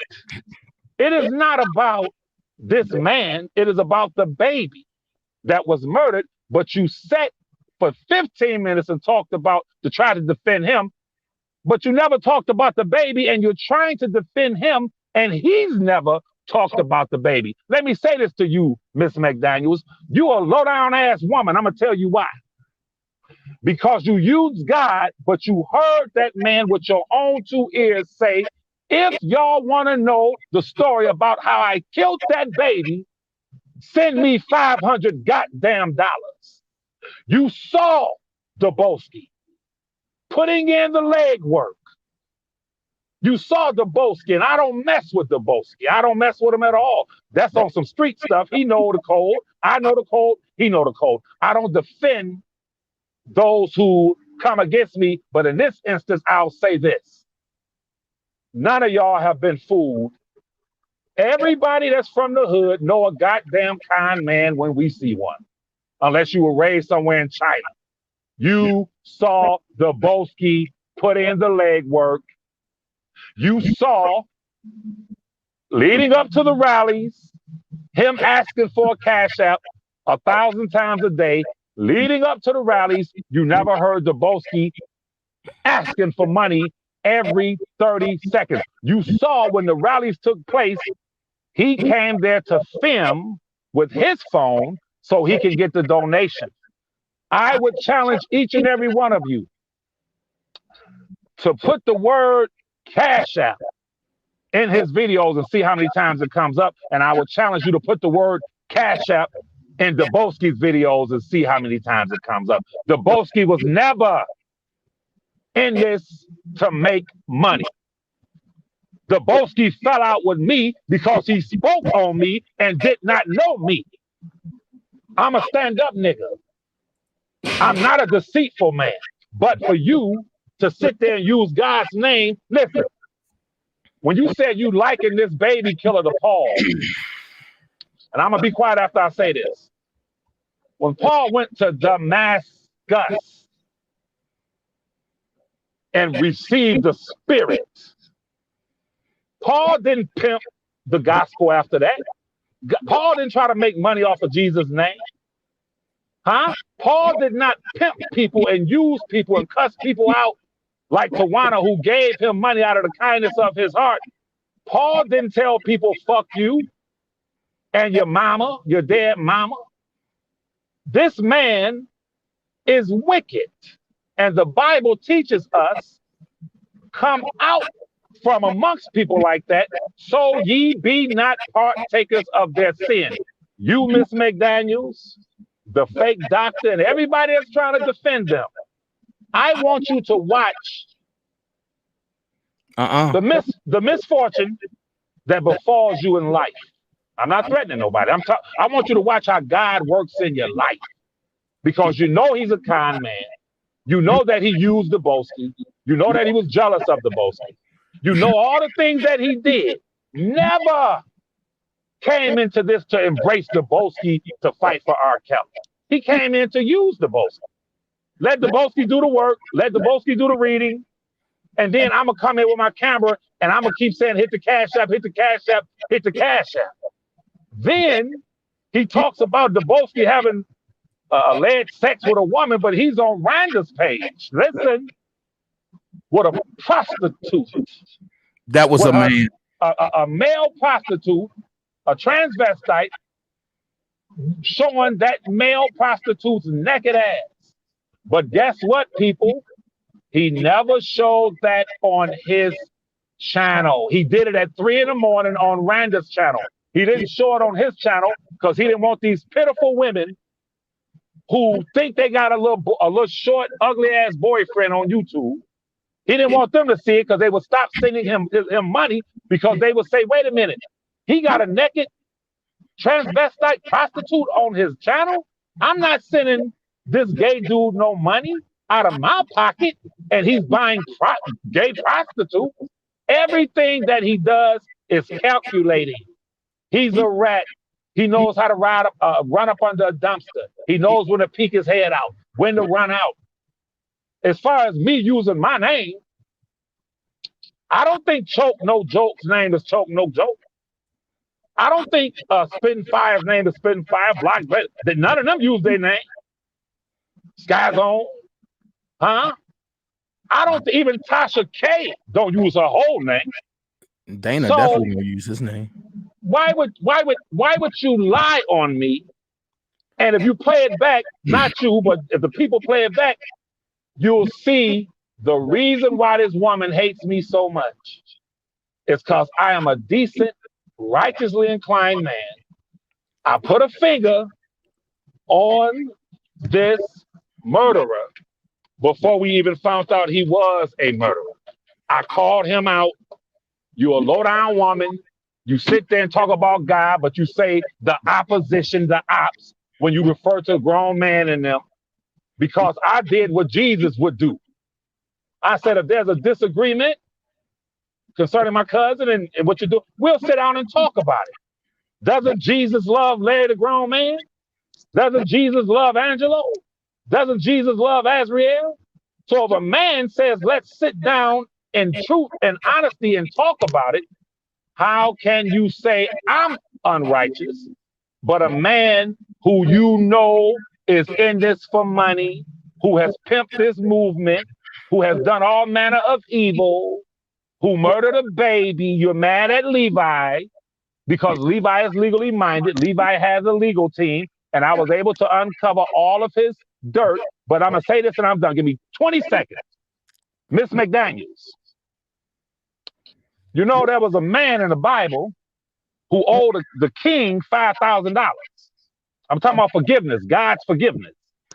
He owed the king $5,000, and the king brought him there to the court and said, where's my money? The man said, I don't have it.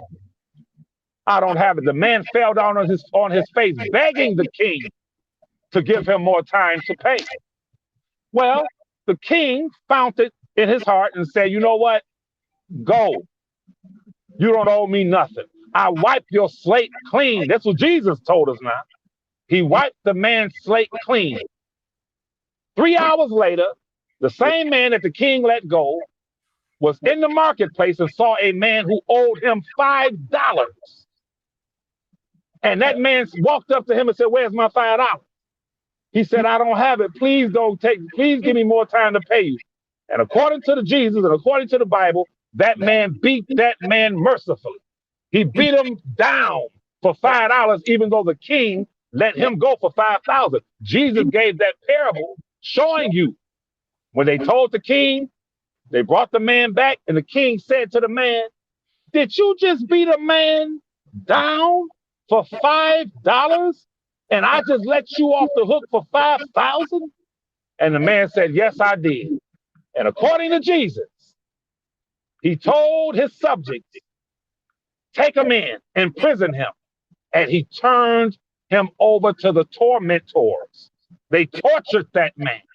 Because when God does forgive you for killing a baby, for murdering a baby, and you still go and catch another case for aggravated assault, battery, beating somebody, you beat a woman for 18 years, you turn your back on your children, you tell your granddaughter, "I ain't gonna bring you no peppers."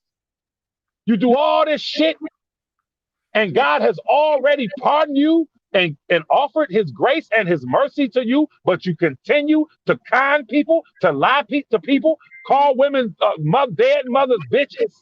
You do all manner of evil, and you think that you can save him, Miss McDaniels?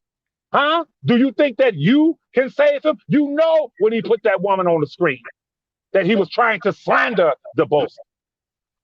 You know when he came up, I'm done. When he came up with YTF, his idea was, "I'm going to separate y'all from me. I'm about to make all my money. I don't want to be a part. I want to make sure my donations are mine." You know he used the Boski. You know he put that woman on the screen to slander her. You know he's been slanderous, murderous. He's a dog, and I'm done. Go ahead, Dane. I'm sorry, y'all. Well. I mean, I'm laughing at this chat. Yo, this thing funny. I'm trying to get my burns together, but Levi can preach for days. But he said that this wasn't him in a news clip, and it wasn't him in the video. So, yes, Nikki, his name is spelled wrong, but he left out an L.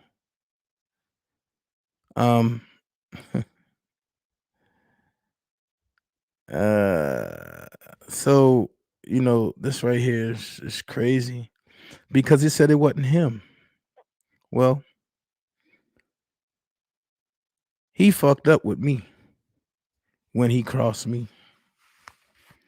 And when he started going after Mama Mary and Denise and everybody, the older folks, that put me to a point where I can't even spare this man no more. Now, I'm going to keep it 100. I heard, okay, Grandma Jenna, I heard the Boski say that he will have everything he needs. I heard Larry say he will get everything he needs. But when I look at this, I think of this kid, and it angers me. So now everybody's saying, "Dana, what do you bring to the table?"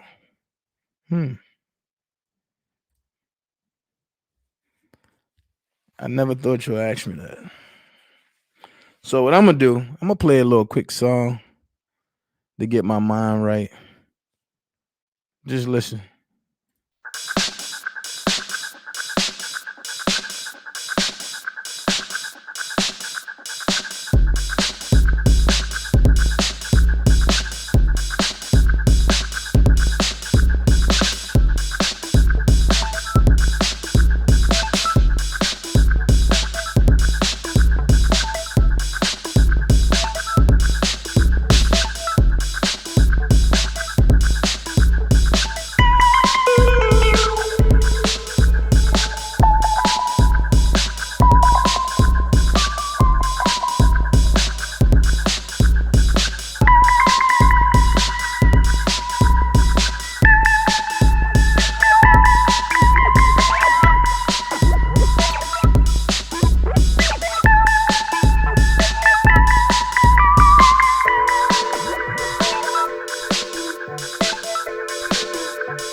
telling you, your time has come, has come, has come, has come, has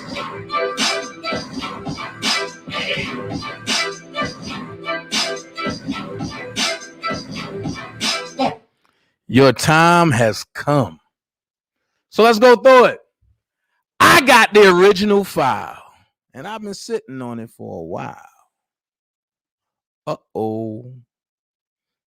So you can't say this is not you. The people of the state of Illinois versus Kevin Terrell. Indictment for leaving the scene. A true bill. Foreman of the grand jury. Witnesses.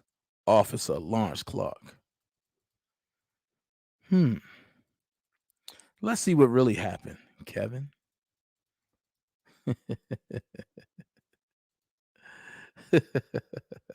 The July 1993 grand jury of the Circuit Court of Cook County. The grand jurors chosen, selected, and sworn in, and for the county, I'm doing it this way, and for the county of Cook and the state of Illinois, in the name and by the authority of the people of the state of Illinois, upon their oaths, present that on or about June the 26th, 1983, at and within the county of Cook, Kevin Terrell committed the offense of leaving the scene of a fatal motor vehicle accident, and that he knowingly left the scene of an accident involving the motor vehicle he was driving near 7015 Southeast in Chicago, Illinois. Well, Kevin, didn't you say the other day that you wasn't there and you don't care what nobody else think because that wasn't you? In which Larry White was fatally injured as a result of that accident and thereafter failed to report the accident to a police station or sheriff's office near the place where the accident occurred within 3 hours after the accident. In violation of Chapter 95.5, Section 11401B of the Illinois Revised Statutes 1989 as amended, and contrary to the statute and against the peace and dignity of the same people of the state of Illinois, charge ID code 9742. Let's go here. Here's your charge papers, brother. Trial and absenta admonitions given. Here's your whole joint. So this wasn't you? Your bond number was 952-11-401B. You should have known I was coming when you tried to look me up, brother. Let's look at it. Kevin. Your middle name, no middle initial. Okay, Terrell. Arrest report. This is what I want to see. You 5'6", 168 pounds. You black, you short. Your eyes are brown. Your complexion is medium. You was born July the 6th, 1971. You're a number one male, and your age was 21. So that wasn't you? If I thought you had some credit, I'd take your security number and I'd give it to the Mexicans. But I know you don't got shit. So with that being said, you lived at 740 South Cottage Grove?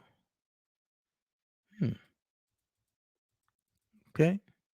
So you lived in, okay.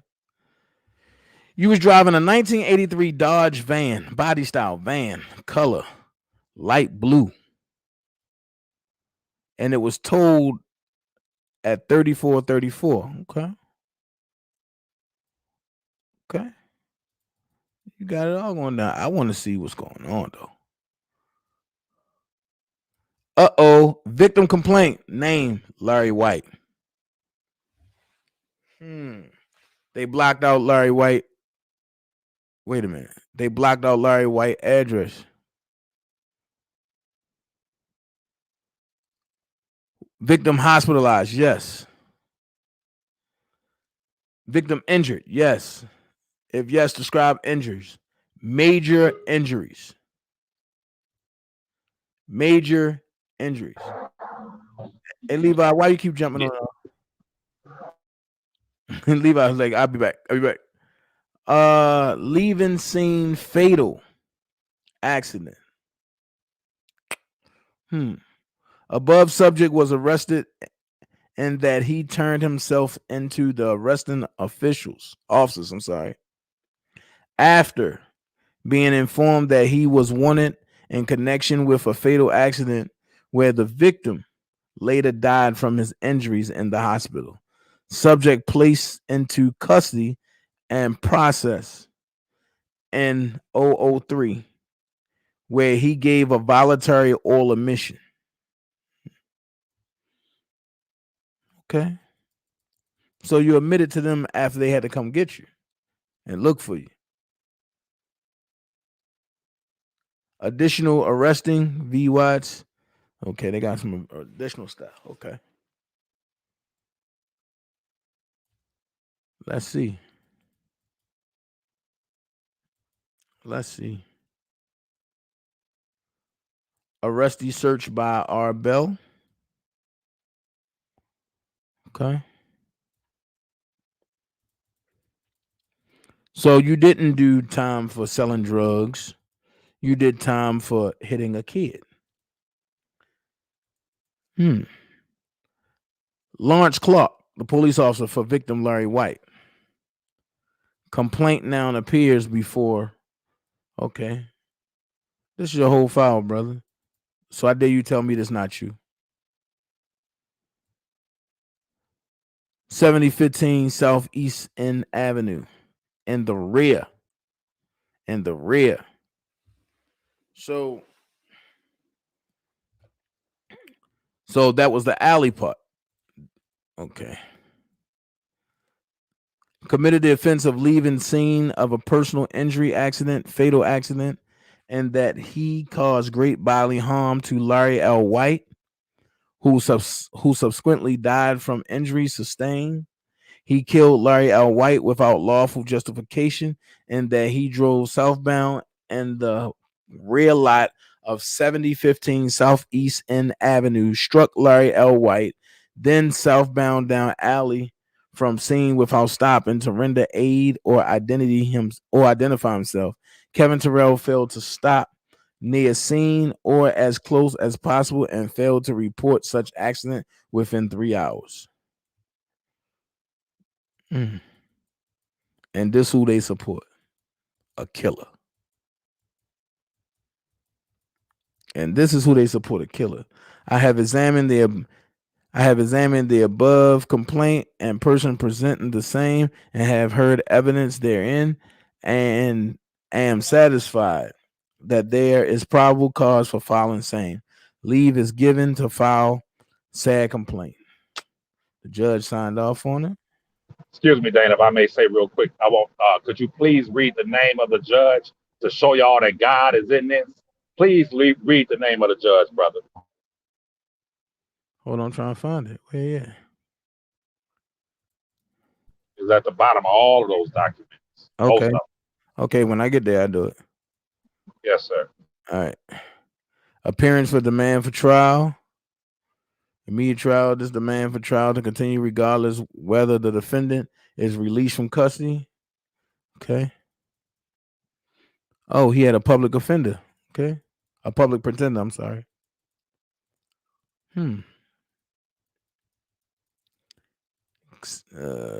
Kevin Terrell. His address was 1635 East 72nd Street, Chicago. His case number, his IR number, his charge number. Bail previously set for 10,000. What?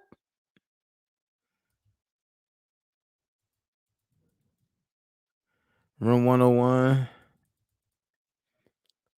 Let's see.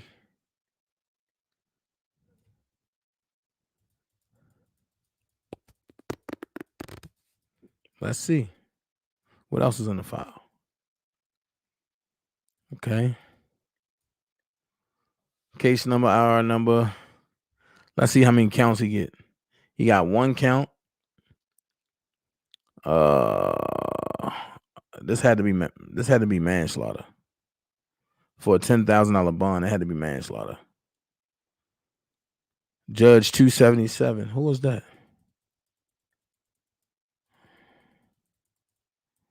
Okay. Let's go. The People's State of Illinois indictment information filed in the clerk office.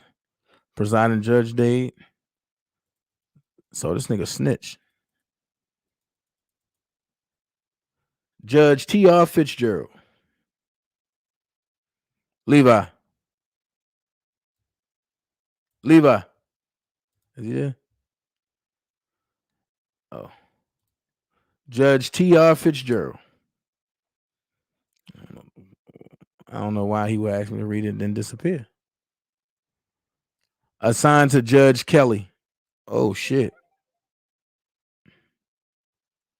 Wait a minute. Judge T.R. Fitzgerald. No arraignment. Assigned to Judge Kelly. What the hell? Judge Kelly.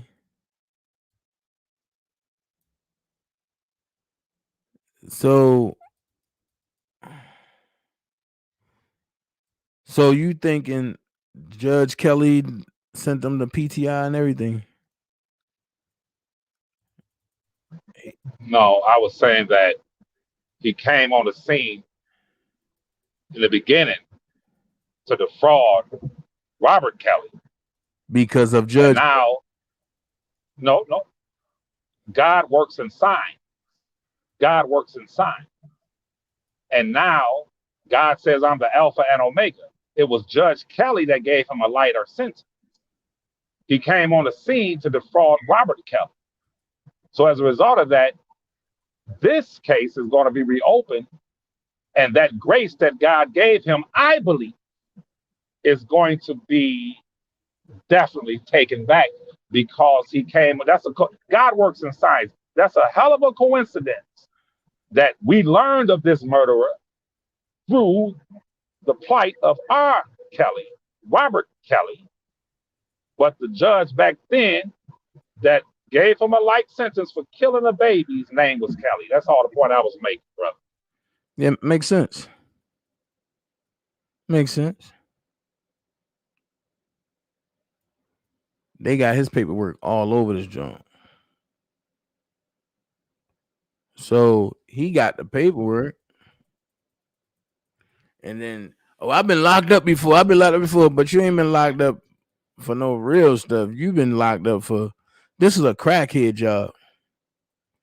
You must have got high and trying to get away from somebody, or you took somebody's stash and they was chasing you and you came through that alley and you hit that kid. That's the only thing I can think about. And by the way, the person who said that the name was spelled wrong, if you look at that, his address on those documents, and you read that newspaper, compare it to the newspaper article, his name is spelled correctly on all of the court papers. And that same address appears in the same newspaper article, proving that it was just a typo, which was common back then. So it's the same person. It's the same murderer.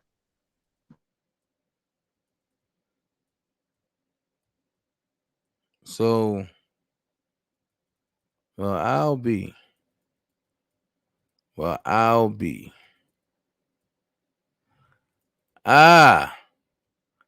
is what I wanted to see. I am charged with a felony and a case pending before the court. I want the court to engage in a conference with my attorney and the state's attorney to see if a disposition can be reached without trial. So you took a plea. This is a plea. I understand that I will not be present at the conference. He snitched on somebody. He pulled the Don Russell move. Thank you. Real smart. You got it. I understand that the court will hear details of the pending case and will hear of arrests and convictions in my background. Yeah, this is a Don Russell move. I understand that A disposition may not be reached with my case, may then proceed to trial. I understand that I will determine if the trial will be a jury or a bench trial. I understand that the fact that the court participates in the conference will not allow me to request a different judge. Knowing these things, I request the court participate in the conference. Kevin Terrell. Sign. Yo, this nigga's a snitch. He snitched on everybody that was involved. I have discussed the conference with my client, and he desires one take place. I have informed him that the fact that the court participates in the conference and hears things pre-trial, the court will not ordinarily hear, will not be a basis for a change of judge. This nigga snitched on everybody that was with him. Wow. East 72nd Street. Accident, injury, death. Class 4.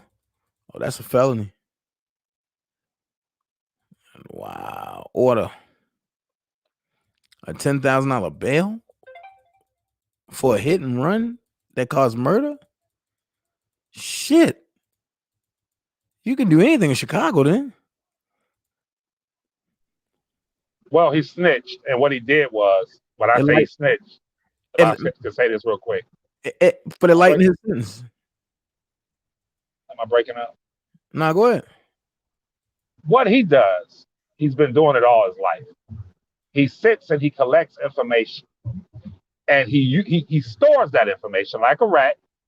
And whenever he gets caught in something, he says, "I can give you a drug dealer. I can give you an extortion plan. I can give you a murder. I can give you a couple of bodies.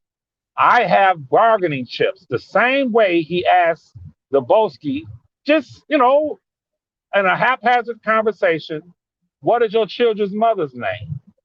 You see how he works? He collects information.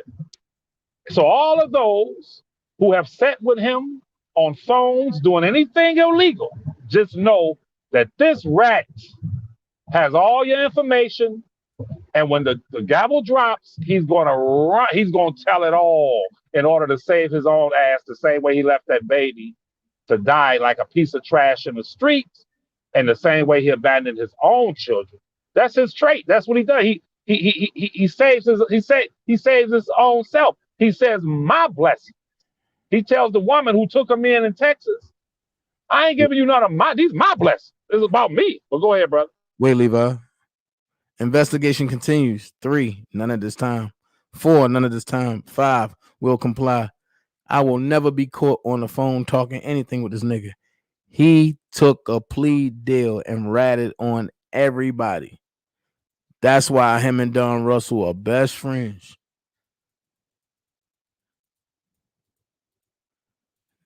He's a rat. Now come the people of the state of Illinois by their attorney, Jack O'Malley, state's attorney of Cook County, Illinois, all through his assistant, Thomas A. Reck, and answer to defendant's motion for pretrial discovery as follows: bill of particulars. Whoa. A bill of particulars, okay.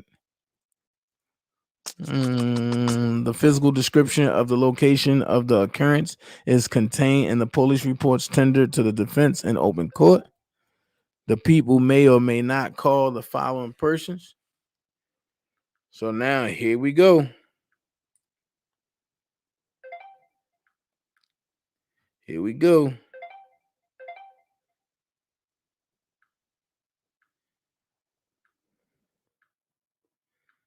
Here we go.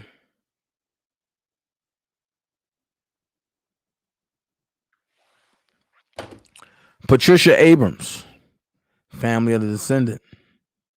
Larry White, Dion Abrams, Dr. Whiting, Dr. Statter, or other medical personnel from Wowler's Children's Hospital, Dante Anderson, ASA Nolan,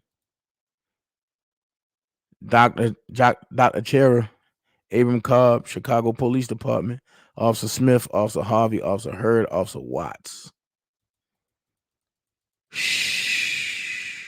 Officer Bassel, Officer Clark, Officer Rapier, Officer Davis, Sergeant Mauler. Where did his name stick out from? Sergeant Mauler. It was in a newspaper article. Officer Ulrich McDonald. Personnel from crime lab. Any person named in the police reports, arrest reports, inventory sheets, medical reports, laboratory reports, preliminary hearing, or grand jury transcripts, evidence reports, or any other document tendered to or available to the defense. Wow. The following witnesses made written statements. Written statements of witnesses, if any, have been tendered to the defense in open court. All memoranda reporting or summarizing oral statements made by witnesses are contained in the police reports tendered to the defense in open court.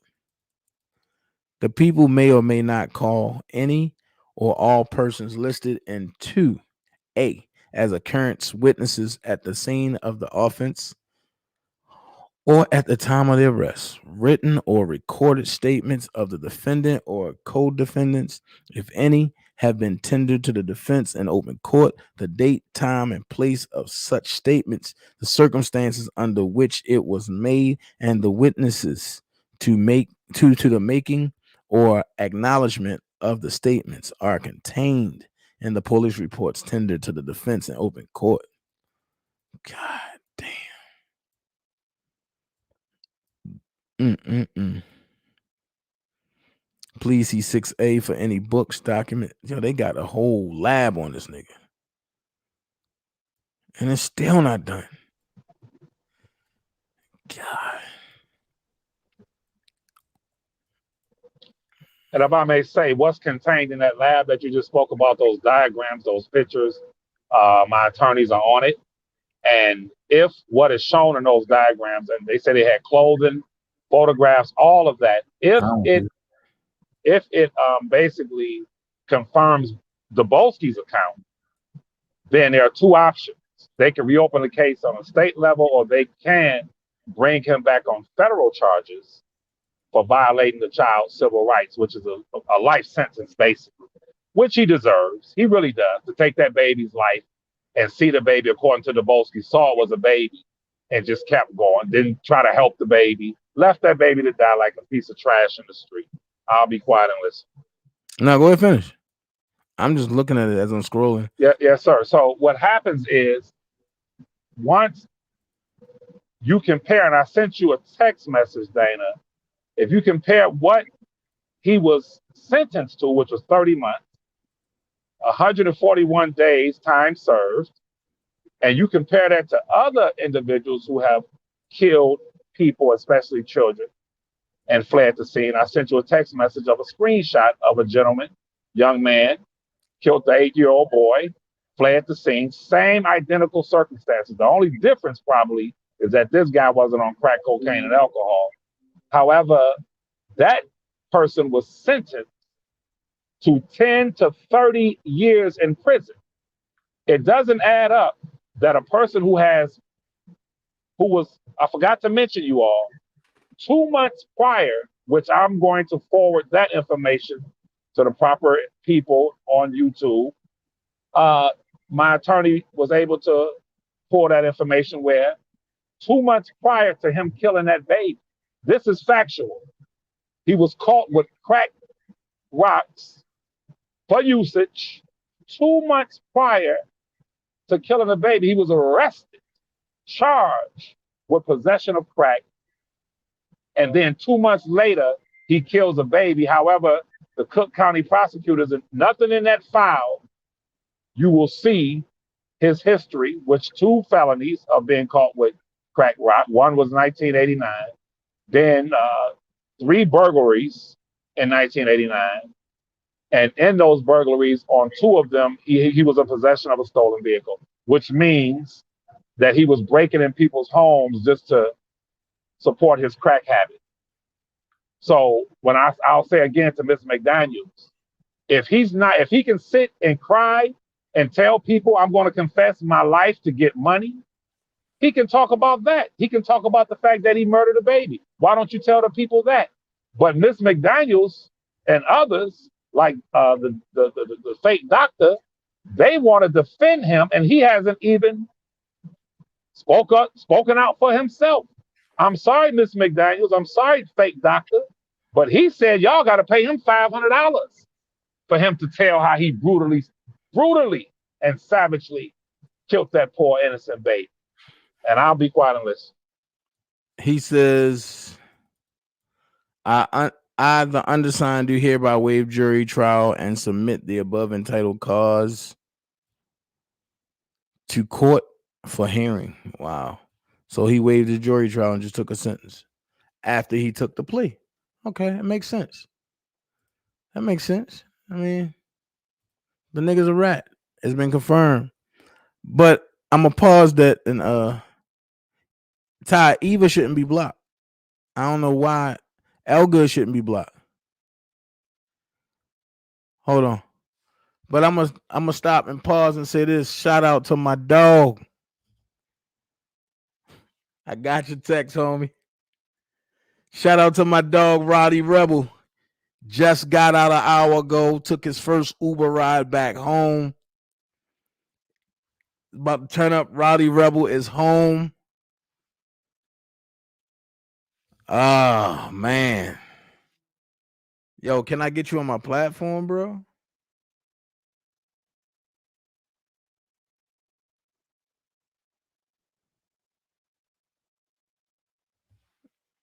Nigga, you texting me from an Uber? Shout out to my nigga Roddy Rebel. He just came home. Yeah, that's what it is.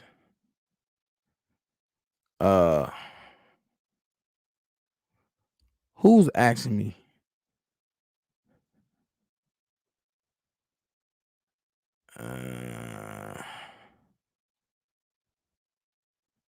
Eva. Hold on. So, hey Levi, go ahead, talk for a second. Let me go see what's going on. Yes, sir. I'll say it again, y'all, that in this country, there are times where or when a person may fall through the cracks when committing a murder or a heinous crime. However, when that murder involves a baby, in those reports that Dana just read, what you will find is that they never mentioned it. They said for killing, in the case of Larry White, they never said minor. They never repeated the fact that this was a 5-year-old baby. And we will not know the real true details, which are graphic, until my attorney gets those diagrams and compares that to what he told the most. Understand something. And I want y'all to remember this as we go through this until this man is brought to justice. And that is, I would like for you to imagine if Kevin Terrell had run over a little white baby in suburban Chicago while high on crack and drinking. And then after seeing the baby, little white baby on the ground, drives off and hits the baby again. Do you think that man would be out right now? I don't give a damn if it was year 1900s. He would have served life in prison. But the corruption that exists in Detroit, excuse me, and Detroit, but the corruption that exists in Chicago, which we see that with Rob's case, the corruption is so thick and it's so heavy. And if you read the reports, if you read what the sergeant said in the newspaper article, there's no love, there's no empathy, there's no justice for little baby Larry White. None at all. That's another lesser mouth, another less mouth to feed on the welfare. That's how they look at it. You know, hey, he's just a little poor black baby. That child's face is going to be everywhere. It's going to be on T-shirts, poster boards. That baby will be remembered on CNN, MSNBC, because the Cook County prosecutors dropped the ball. They dropped the ball. That is a a life sentence. That is 10 to 30. You can't just snuff the life out of a child. But then you have these people on here trying to defend a baby killer. And most importantly, people, ask him to tell the story for free. Y'all shouldn't have to pay him $500 to tell the story, which is so disrespectful to that baby's life. Oh, also, I want to add that baby, if you read the newspaper article again and for yourself, the baby hung on for about 22 hours. For 22 hours, that baby was gone. About 20 hours, that baby suffered, trying to survive and trying to come back. And if the baby was run over once, according to Dubosky, and then run over twice after he saw was a baby to get away, and the baby hung on for 20 hours, wouldn't that suggest, had he got out when he hit that baby the first time, that it is a great possibility that baby would be alive today? But all he was concerned about was saving himself, his blessings. This is mine. I'm not giving you no money at Roscoe's Dubosky for no chicken. I'm not going to help you pay to put on these protests. If you want to get a party bus, that's extracurricular. If you want to feed people, that's on you. But what's mine is mine. That's his mentality. That's his mentality. I'll be quiet and listen, brother. I don't got nothing to say about the Christian thug. I think it'd be on Christian Mingle. I don't got nothing to say. I mean, he made his own bed for him. That's on him. That's on him. I mean, I don't got nothing to say about it. But I will say this. I'm trying to figure out how the hell he got that low of a sentence when this person, Stephen Williams, is charged with reckless driving, causing death, operating with a suspended license, causing death and failure to stop at the scene of an accident when at fault, resulting in death. This is in Ecorse, Michigan. A 27-year-old man who pleaded guilty in the case of a hit and run crash that killed an 8-year-old Detroit boy in April was sentenced Friday.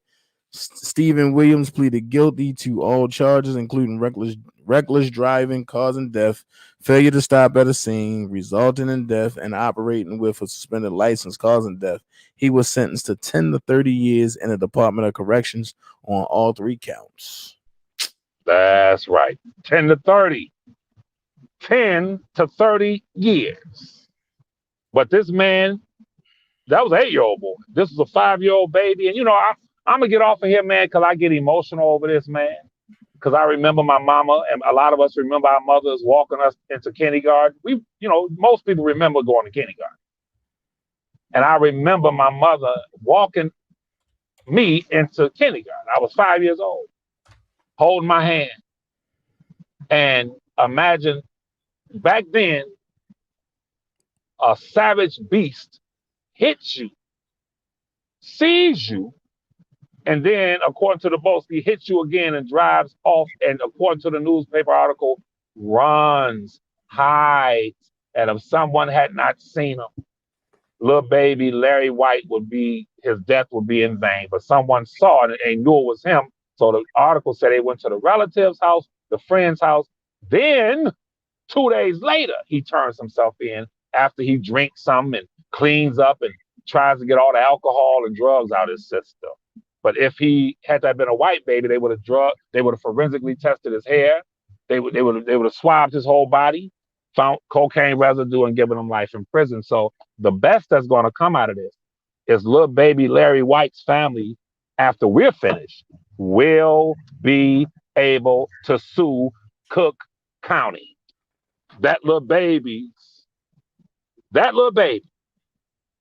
will be if his mother's alive, if his father's alive. Sometimes when people lose a child like that, they can't take it. They may become alcoholic or drug addict themselves, or they may be, deceased, God forbid. But if the baby has brothers, sisters, any family members, they will be able to file a suit against Cook County and get paid because of the carelessness of how they handled this case.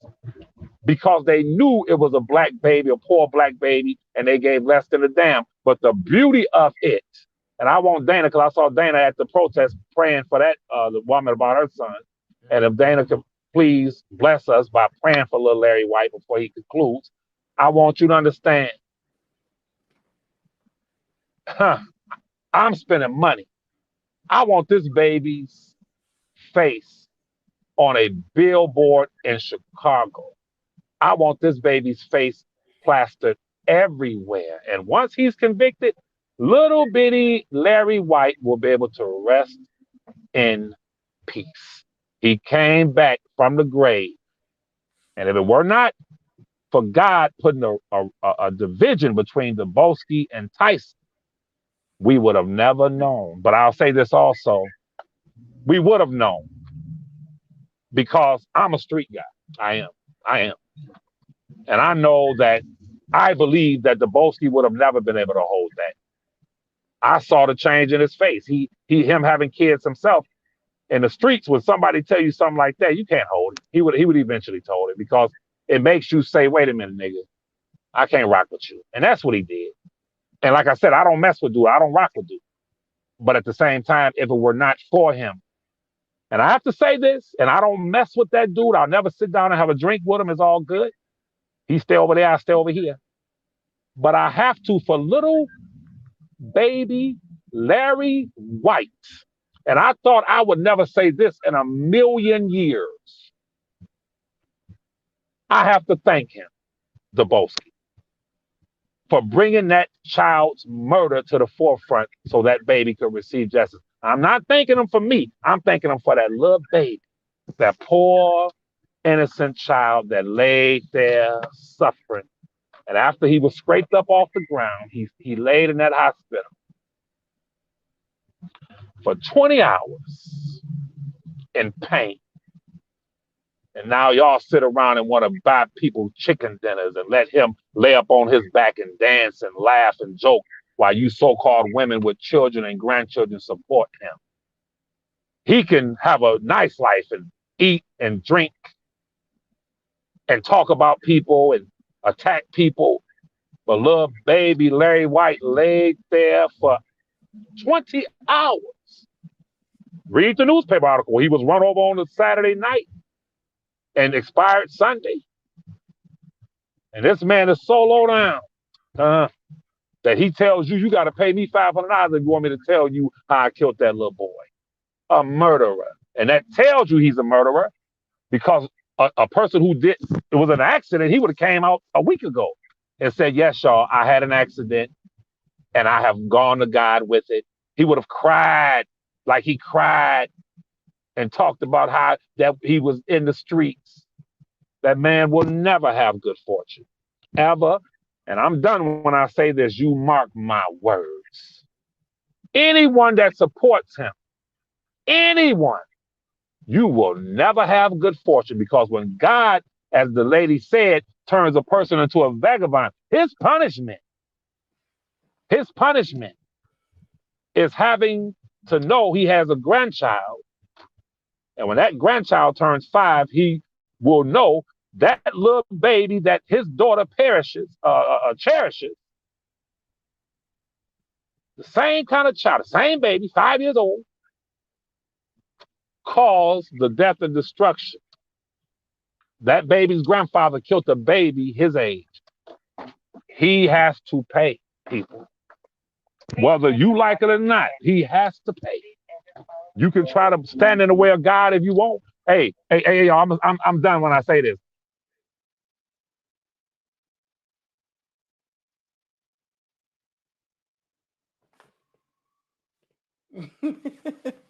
That nigga just disappeared like that. What the hell? I'm gonna start calling that nigga goddamn Transformer. Yo, I never seen nobody to say that people are hating because people stopped a dude from lying. Like, come on, man. I never seen this joint. Only thing I say is, yo, pray for Larry White. Everybody, just do what they do. I don't got time to listen to that bull crap. For the YT, for the Yellow Tooth family that was on the lawn watching, this is what content looked like. Real content that's being brought. So I understand that y'all ran over there to say certain stuff, but it is what it is. I know me. I'm about to get up off of here. I'm about to go make some lunch, and I'm about to sit back and watch TV. But like I say, anybody that supports that guy, you just pitiful as hell. And if you support him, please don't come over here. Please keep your pitiful ass over there with him. That's what I'm saying. If you support him, keep your pitiful ass over there with him. I don't give a hell who you are. I don't care what you donated. I don't care who you donated. Keep your pitiful ass over there with him. Like, I can go down the whole board, man. Like, come on, man.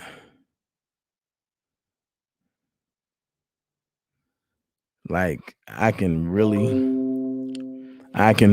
go in.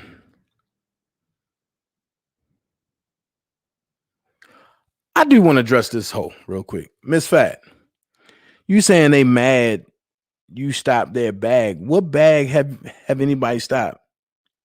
There's nobody collecting the bag. Y'all pitiful. Y'all pitiful. All of y'all hanging together. All of y'all pitiful as hell. Y'all sit over there and talk all this crazy stuff. You stopped their bag. What bag have he stopped? Who's over here getting the bag? Picture this. Everybody over here got a job, but everybody over there begging. Make it make sense. Everybody over here have a job, but everybody over there begging. So what bag have he stopped, Miss Fat? I mean, because you jump from channel to channel for a wrench. You remind me of that little sweet tooth dude.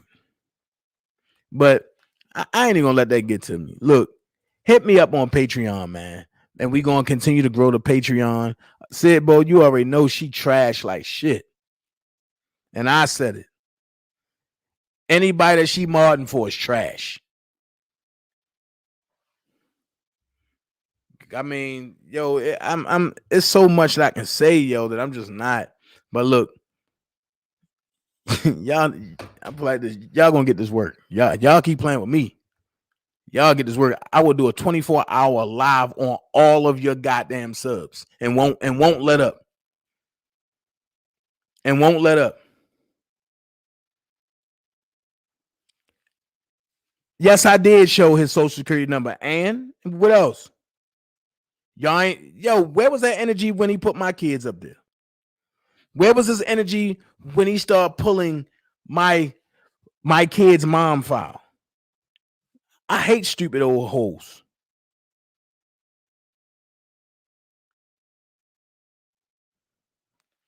Stupid. You stupid.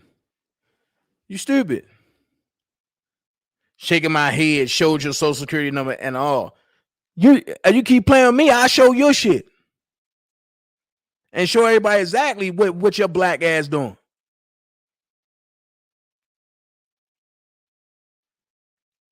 Now I took it easy on y'all, but I seen all of y'all that been talking about me. Now play with me. I make all your subs commit suicide. Because ain't none of y'all worth shit. Anytime y'all can support a baby killer, ain't none of y'all worth shit. Right. Where was all this energy? Oh, DJ, you shouldn't do that when they got me fired. You think I'm going to have energy? Man, boy, you think I'm going to have any type of sympathy for all of y'all dirty ass niggas? Y'all support a person who don't even support his own kids. But then going to talk about, oh, my son is over grown man house. Nigga, we stopped your son from outing your dumb ass. Let's keep it 100. While you sitting over there talking slick, Tell him how you call Kip talking about Dana and grown man had my son over grown man house, and tell what Kip said to you. Man, if you don't get the fuck off my phone, I don't care. And you like, oh yo, y'all must be cool. Come on, man. Yo, you're a clown, yo. You's a clown. You's a clown. And I want you to keep talking about me. Cause you know what I already told you, brother. You already know what I told you. You already know what I told you. And I don't give a fuck how many doctors you got helping you.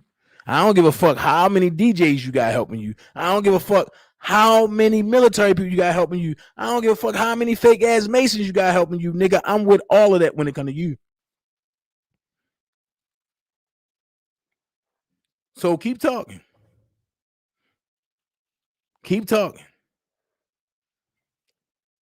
I told you. You don't know nobody, but I can bring me to the table to talk to you, bro.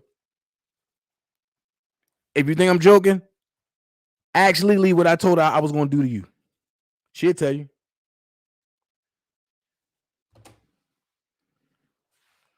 So, is it raining? Ugh. You know what? This is what I'm going to say. Carolyn Holloway, you could take that somewhere else. I don't even care about nothing that you just said right there. Until you walk in the shoes that I walked in, until you go through what I went through with this bum ass nigga, and you can't come on here telling me nothing. No disrespect to you, Miss Carolyn Holloway, but I'm just saying, it is what it is. He gonna catch these hands. And it's just sad that a baby had to lose a life to a sorry suck a duck ass nigga. And that kills me because people can do whatever they want to me. But as soon as I retaliate, it never fails. Somebody pop up. This is about Kales. Remember, kid? Man, come on, bro. Where's this energy when this nigga doing shit to me? Where's this energy when this little circuit is doing shit to me? Come on, man. He killed the baby. He ran over the baby twice and left the baby there. That baby was gasping for air.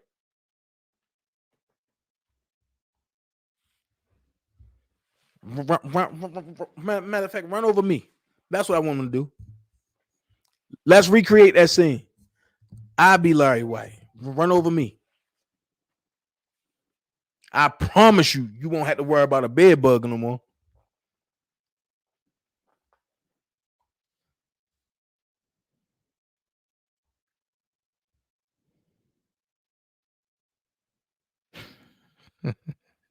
This nigga said, wow.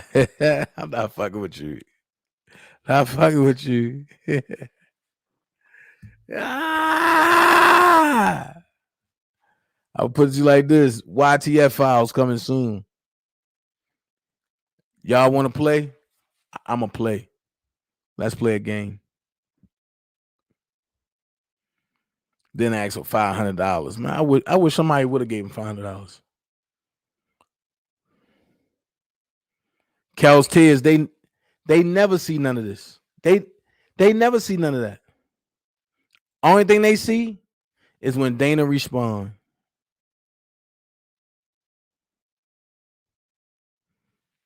That's all they see. They don't see when stuff being done to me.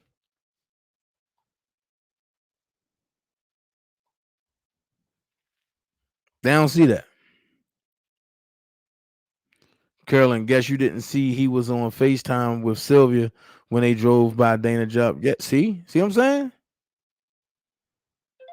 Another wicked bitch. I said what I said, and I mean what I say. Nobody care. But look, you don't got to be great to get started, but you got to be started. But you got to get started to be great. Elephants don't swat flies. Remember, you kill hate, disparity, and negativity with truth, honesty, and despair. Let all liars lie. They got to prove their lie one way or another. I already said elephants don't swat flies. Be someone important. Of course, I totally agree with you. I am me. Be someone important. Be yourself. Facts, Dana. That clown has lied to everybody about you stealing a defense fund. He slandered your name, took part in getting you fired, and put out of your place. But no one ain't said shit about that. You facts. Facts.